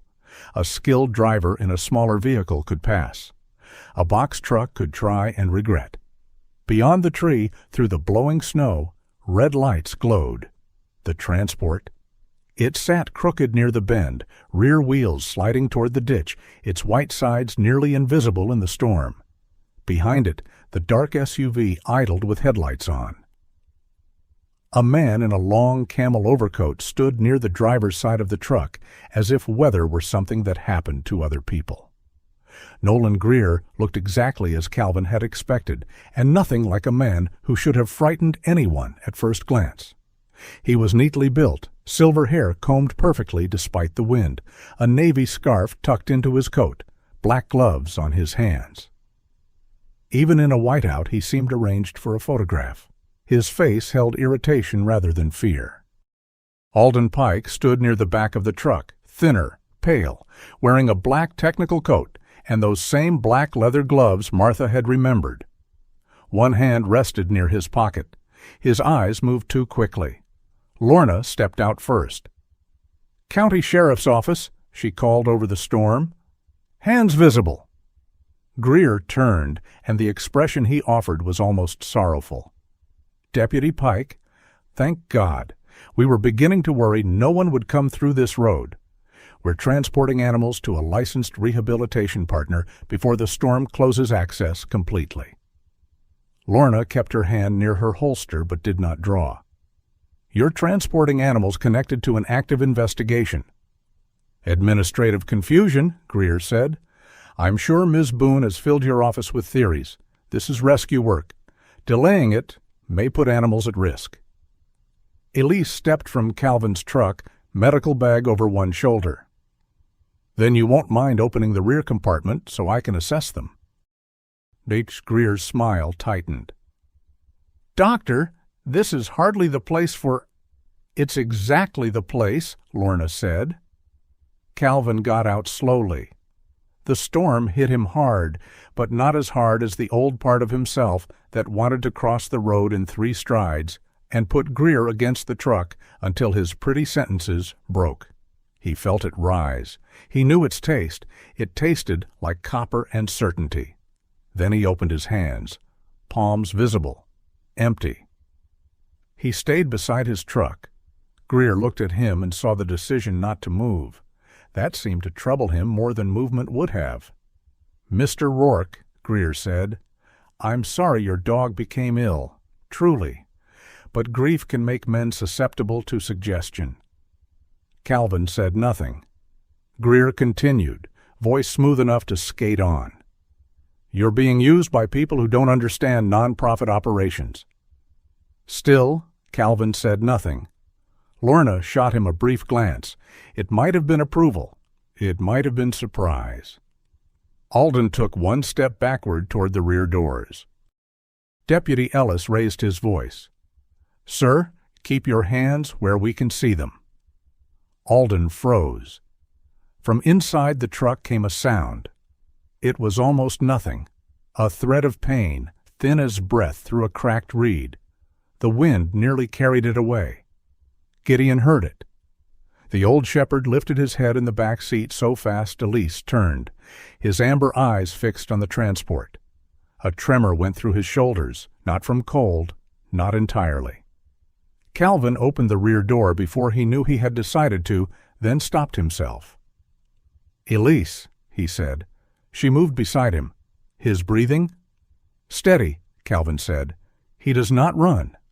"I know." Gideon stepped down. Slowly, his paws sank into the snow. His blanket shifted across his back. For 1 second, his bad hip nearly betrayed him, and Calvin reached out, ready to catch him. But Gideon found his feet. He did not pull away from Calvin. He did not charge the truck. He simply walked toward the rear doors, each step careful, heavy, deliberate. The road went quiet around him in a way no storm had the power to explain. Even Greer stopped speaking. Gideon reached the back of the transport and stood before the locked doors. His body trembled, his silver muzzle lifted. He made no grand sound, no furious bark, no trained signal from the old days. He only stood there, a sick old dog in a storm, refusing to move from a door behind which another dog had cried. Calvin felt something inside him bend until it became prayer, though no words came. Elise's voice was low. "Open it." Lorna nodded to Ellis. "Cut the lock if he doesn't." Greer's face hardened. "This is unlawful interference with charitable transport." Lorna looked at him. "I have a warrant extension signed 20 minutes ago and probable cause standing in the snow with 4 legs." She pointed to the doors. "Open it." Alden fumbled with the keys. His gloved hands shook. When the doors opened, the smell came out first. Fear, damp fur, old urine, cold metal, and the bitter chemical edge of cheap disinfectant trying to cover too much. Elise climbed in before anyone could stop her. Then her voice changed. "Blankets, now." The truck held 7 dogs, not dozens. Somehow that made it worse. Enough to be counted. Enough that each one could have had a name, a bed, a person waiting by a window. They were crated in mismatched carriers, some with tags removed, some with paperwork taped carelessly to the side. 2 were trembling so hard their crates rattled. One old black lab lay curled with his nose under his paw. A cattle-dog mix stared without blinking. A German shepherd in the far rear did not lift her head. Elise moved from crate to crate. "This one first. Hypothermia risk. Ellis, I need the thermal pad. Calvin, stay with Gideon." The command struck him because she knew what he wanted before he did. He wanted to climb inside. He wanted to search every crate. He wanted honor to be alive before Martha's hope had to stand trial. Instead, he knelt beside Gideon and kept one hand on the old dog's chest. "Easy," he whispered. "You did enough." Gideon did not take his eyes off the truck. Lorna placed Greer and Alden apart, controlled, procedural, her voice hard enough to cut rope. The second deputy read them their rights as state police lights flashed faintly through the snow from the lower bend. Greer protested. Alden said he was only following transport orders. Rachel, patched in over Lorna's speakerphone from the office, was already telling Ellis which folder names to secure from the cab. "Working placement evaluation," Rachel's voice crackled. "Check for transfer packet signatures. Photograph everything before moving it." Greer heard her and went very still. Inside the truck, Elise called, "Calvin." He looked up. She was at the rear crate. Her face had changed, not softened, not broken. Changed into the expression of someone carrying news that had to be handed over carefully. "I need the collar." For a moment he did not understand. Then he did. Martha's collar. He had placed it in his inner coat pocket before leaving town, not because anyone had asked him to, but because some part of him could not imagine going without it. He took it out now. Brown leather, scratched brass tag. Honor. His hand shook once. He climbed only as far as the truck's edge. Elise did not stop him. The German shepherd in the rear crate lay on her side, muzzle white, eyes half closed. Her fur was wheat gold and black, thin along the hips. On her chest, beneath frost-damp fur, Calvin saw a pale patch shaped like a leaf. Honor. He crouched near the crate and held the collar where she could smell it. "Honor," he said. His voice was not loud enough for a command. It was barely loud enough for a promise. The old shepherd's eyes opened. Slowly, a small breath moved through her nose. Her tail did not wag the way young dogs wag, all wild certainty and joy. It lifted a fraction, struck the crate floor once, and fell still. One beat, that was all. It was enough to change the weather inside Calvin's chest. Elise closed her eyes for half a second. "She's alive," Calvin said. "Yes," Elise answered, "but she needs heat now."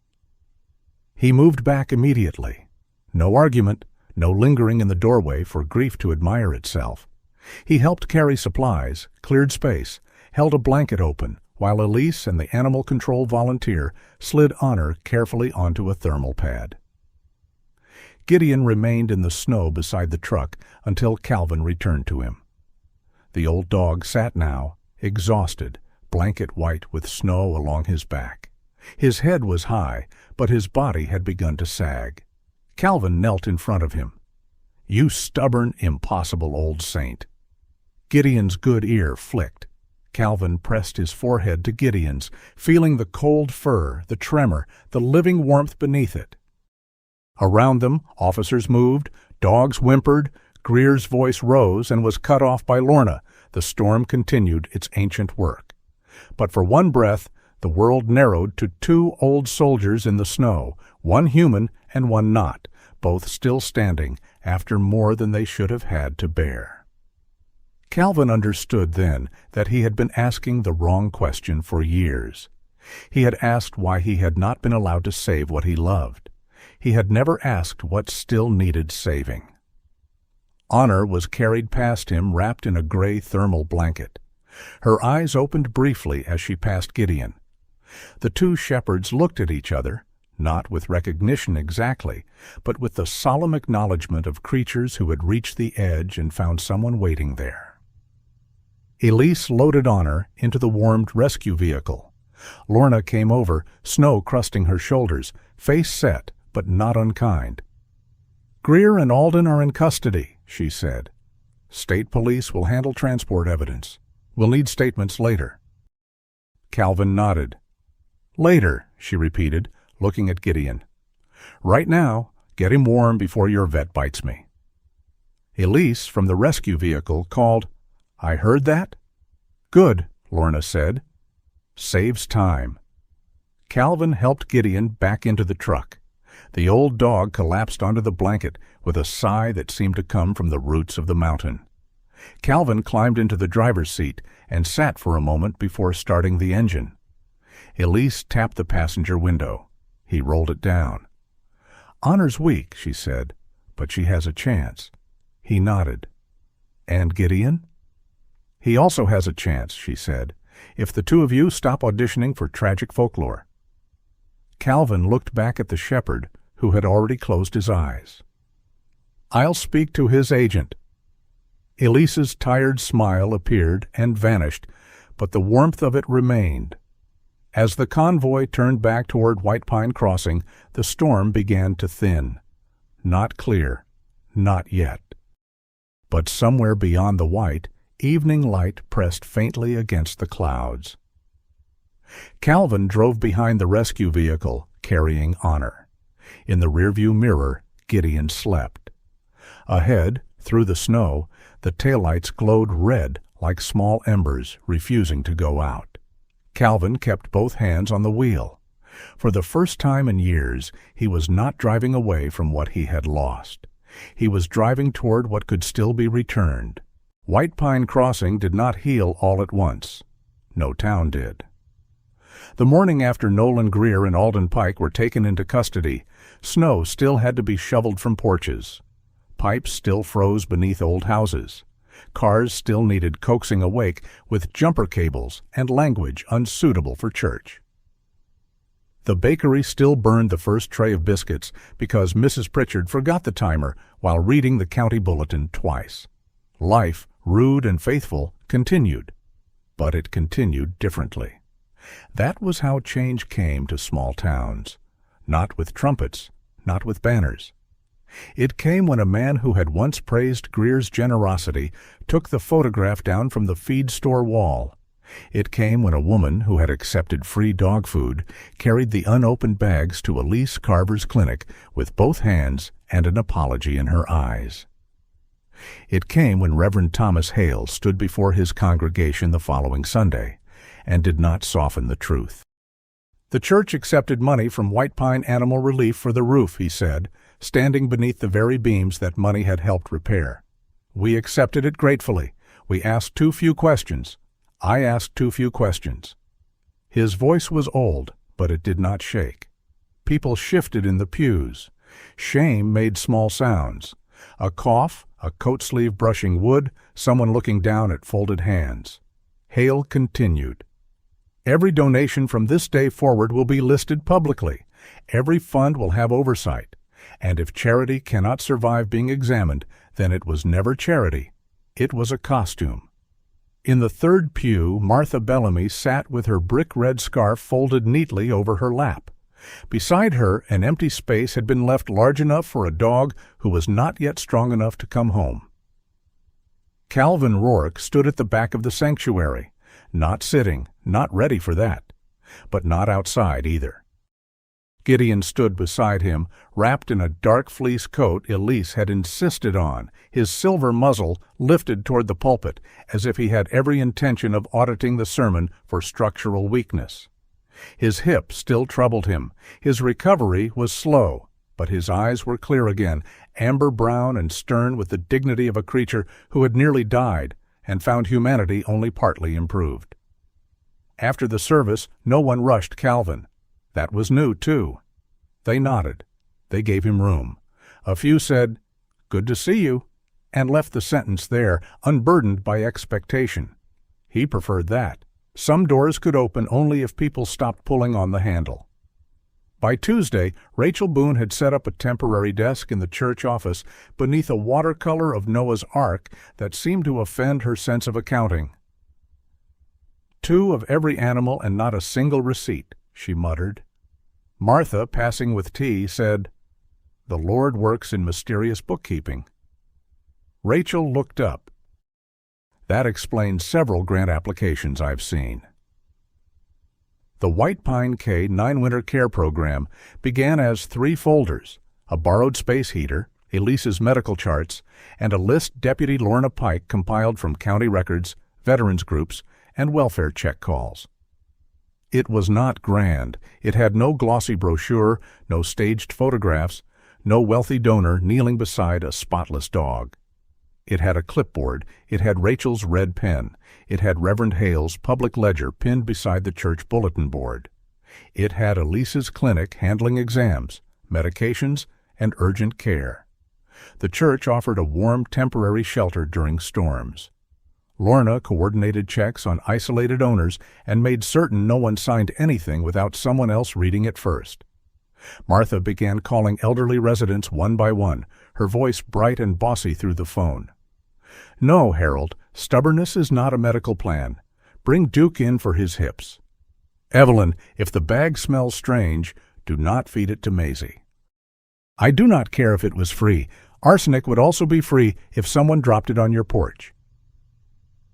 No, I am not accusing you of being old. I am accusing you of being alone with a Labrador who eats mittens." Calvin became the one who drove. At first, he told himself it was temporary. Someone had to deliver verified food, medication, blankets, and firewood to the houses beyond plowed roads.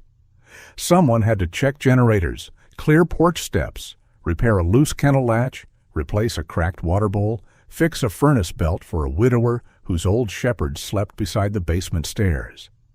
Someone.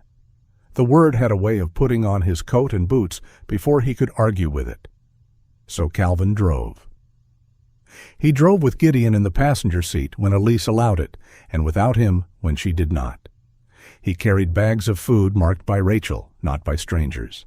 He stacked firewood on porches. He tightened screws and handrails and left before anyone could praise him too much.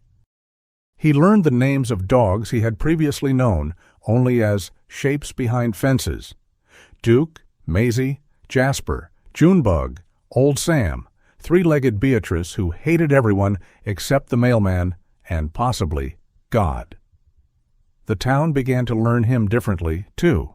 Not as the former seal at the end of Hemlock Road, not as Lillian Rourke's widower, not as the man with the old dog, as the man who came when the snow got deep.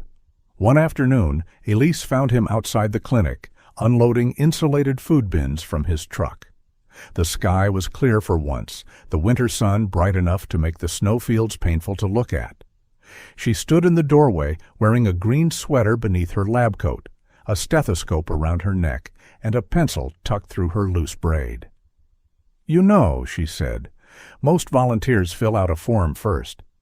Calvin set down a bin. I was drafted. By whom?" He nodded toward Gideon, who sat in the truck looking smug and ancient. Elise considered this. He does have management energy. He's drunk on authority. He's been through a lot. So have tyrants. Her laugh was soft, unguarded, and it warmed something in him he had not realized was still cold. She stepped closer, checking the labels on the bins. Miriam's final report came in. It's enough to support the state's case. Contamination, improper storage, relabeling. Rachel is already threatening people with spreadsheets. Good. Elise Carver, saving animals with medicine. Rachel Boone, saving animals by terrifying accountants. Both noble callings. She looked up at him then, and the humor gentled into something quieter. You've been doing a lot. Roads need driving. That is almost an answer. It's the kind I have. I know.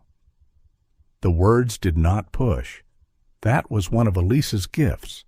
She had a way of leaving a chair open beside the truth without forcing anyone to sit.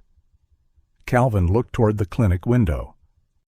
Inside, Honor slept on a padded bed near the radiator, thin but alive, her wheat gold coat brushed clean, the pale leaf-shaped patch on her chest rising and falling beneath a blanket. Martha visited twice a day and spoke to her in a mixture of prayer, gossip, and nutritional advice. When does Martha get to take her home? He asked. Soon, not today. Maybe 3 days if her temperature stays stable and she keeps eating. She'll ask every hour. She already does. Tell her Gideon recommended patience. Elise glanced at the old shepherd in the truck. Gideon looks like he has never recommended patience in his life. He recommends it for others. A comfortable silence settled between them. Not empty, not demanding. For years, Calvin had feared silence because silence had been where grief lived. But this was a different creature. This silence wore boots by the clinic door, carried warm food in marked bins, and smelled faintly of coffee and antiseptic. It did not ask him to explain himself. It simply stood beside him while the day kept shining on the snow. 3 days later, Martha brought Honor home, not to her house at first, to the church.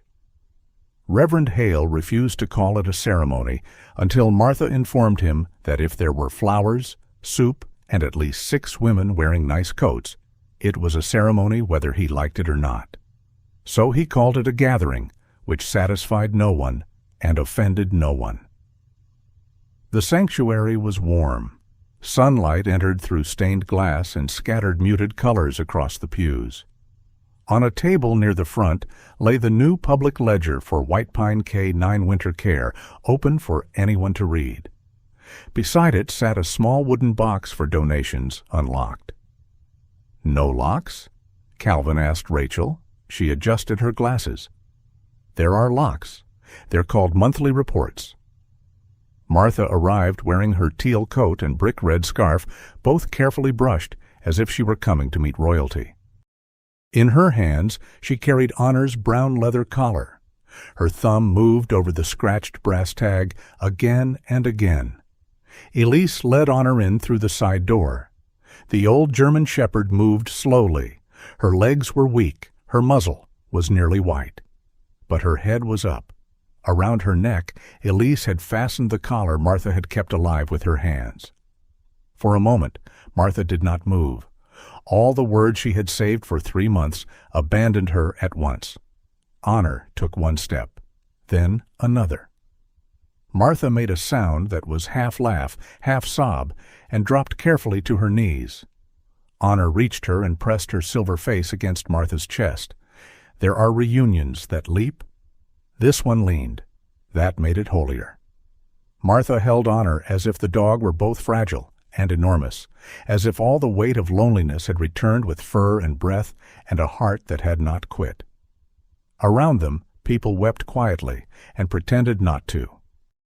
Reverend Hale removed his glasses and polished them for a very long time. Deputy Lorna stared at the ceiling with suspicious intensity. Rachel wrote nothing, which for her was practically a hymn. Calvin stood near the aisle with Gideon at his side. When Martha looked up at him, her face wet and bright, he had to turn away. Not from her, from Lillian. The memory came without warning, but for once it did not strike like a blade. It came like someone passing through a room where they had once lived, touching the back of a chair, smiling at the dust, and moving on. Calvin could see Lillian in the old doorway of the cabin, snow in her hair, laughing around the leather strip held between her teeth. He could hear Martha's voice from years ago. "She wanted the house warm when you came home." He had spent so long fighting that memory because it hurt. Now, watching Martha hold Honor, he understood something simple and unbearable. The memory hurt because it was love that had nowhere to go. Maybe love did not vanish when the beloved did. Maybe it waited, restless and stubborn, for another place to be useful. Reverend Hale stepped forward to say a few words. He kept them brief, perhaps because he knew the room already understood. "Today," he said, "we return what should never have been taken, and we commit ourselves to a harder work than outrage. We commit ourselves to care that can be checked, questioned, and trusted." He looked toward Calvin. Calvin wished he had not. Then Martha looked too. Then Elise. Then half the room. Gideon leaned against Calvin's leg. "Traitor," Calvin whispered. The old dog did not deny it. Calvin walked to the front. The sanctuary seemed longer than it had during Lillian's funeral. Or perhaps he was walking toward it this time instead of through it, like a man under orders. He stood near the altar rail, not behind the pulpit. He did not belong behind a pulpit. He barely belonged in a church. But the room waited, and for once he did not mistake being needed for being trapped. "I don't have a speech," he said. Martha smiled through tears. "Good." A few people laughed softly. Calvin looked down at his hands. They were scarred, broad, and not young. Hands that had held weapons, hands that had carried men, hands that had failed to hold Lillian in her last hour. Hands that had lifted Gideon when he collapsed. Hands that had placed Honor's collar before a crate in a storm. "I stopped praying after my wife died," he said. The room became very still. "I thought prayer was a bargain. I thought if I asked with enough fear, enough love, enough need, then the answer should be yes. His throat tightened, but he went on. When it wasn't, I decided silence was safer. I let people knock and didn't answer. I let grief become a room and called it a house. Elise's eyes shone at the back of the sanctuary. Calvin looked at Gideon, then at Honor, resting against Martha. I still don't understand why some things are taken. I don't think I ever will. So I'm not asking to forget pain. I'm not asking to be the man I was before. I don't even know if that man was as good as I remember. A breath moved through the pews. Human. Shared. Calvin lifted his eyes toward the cross.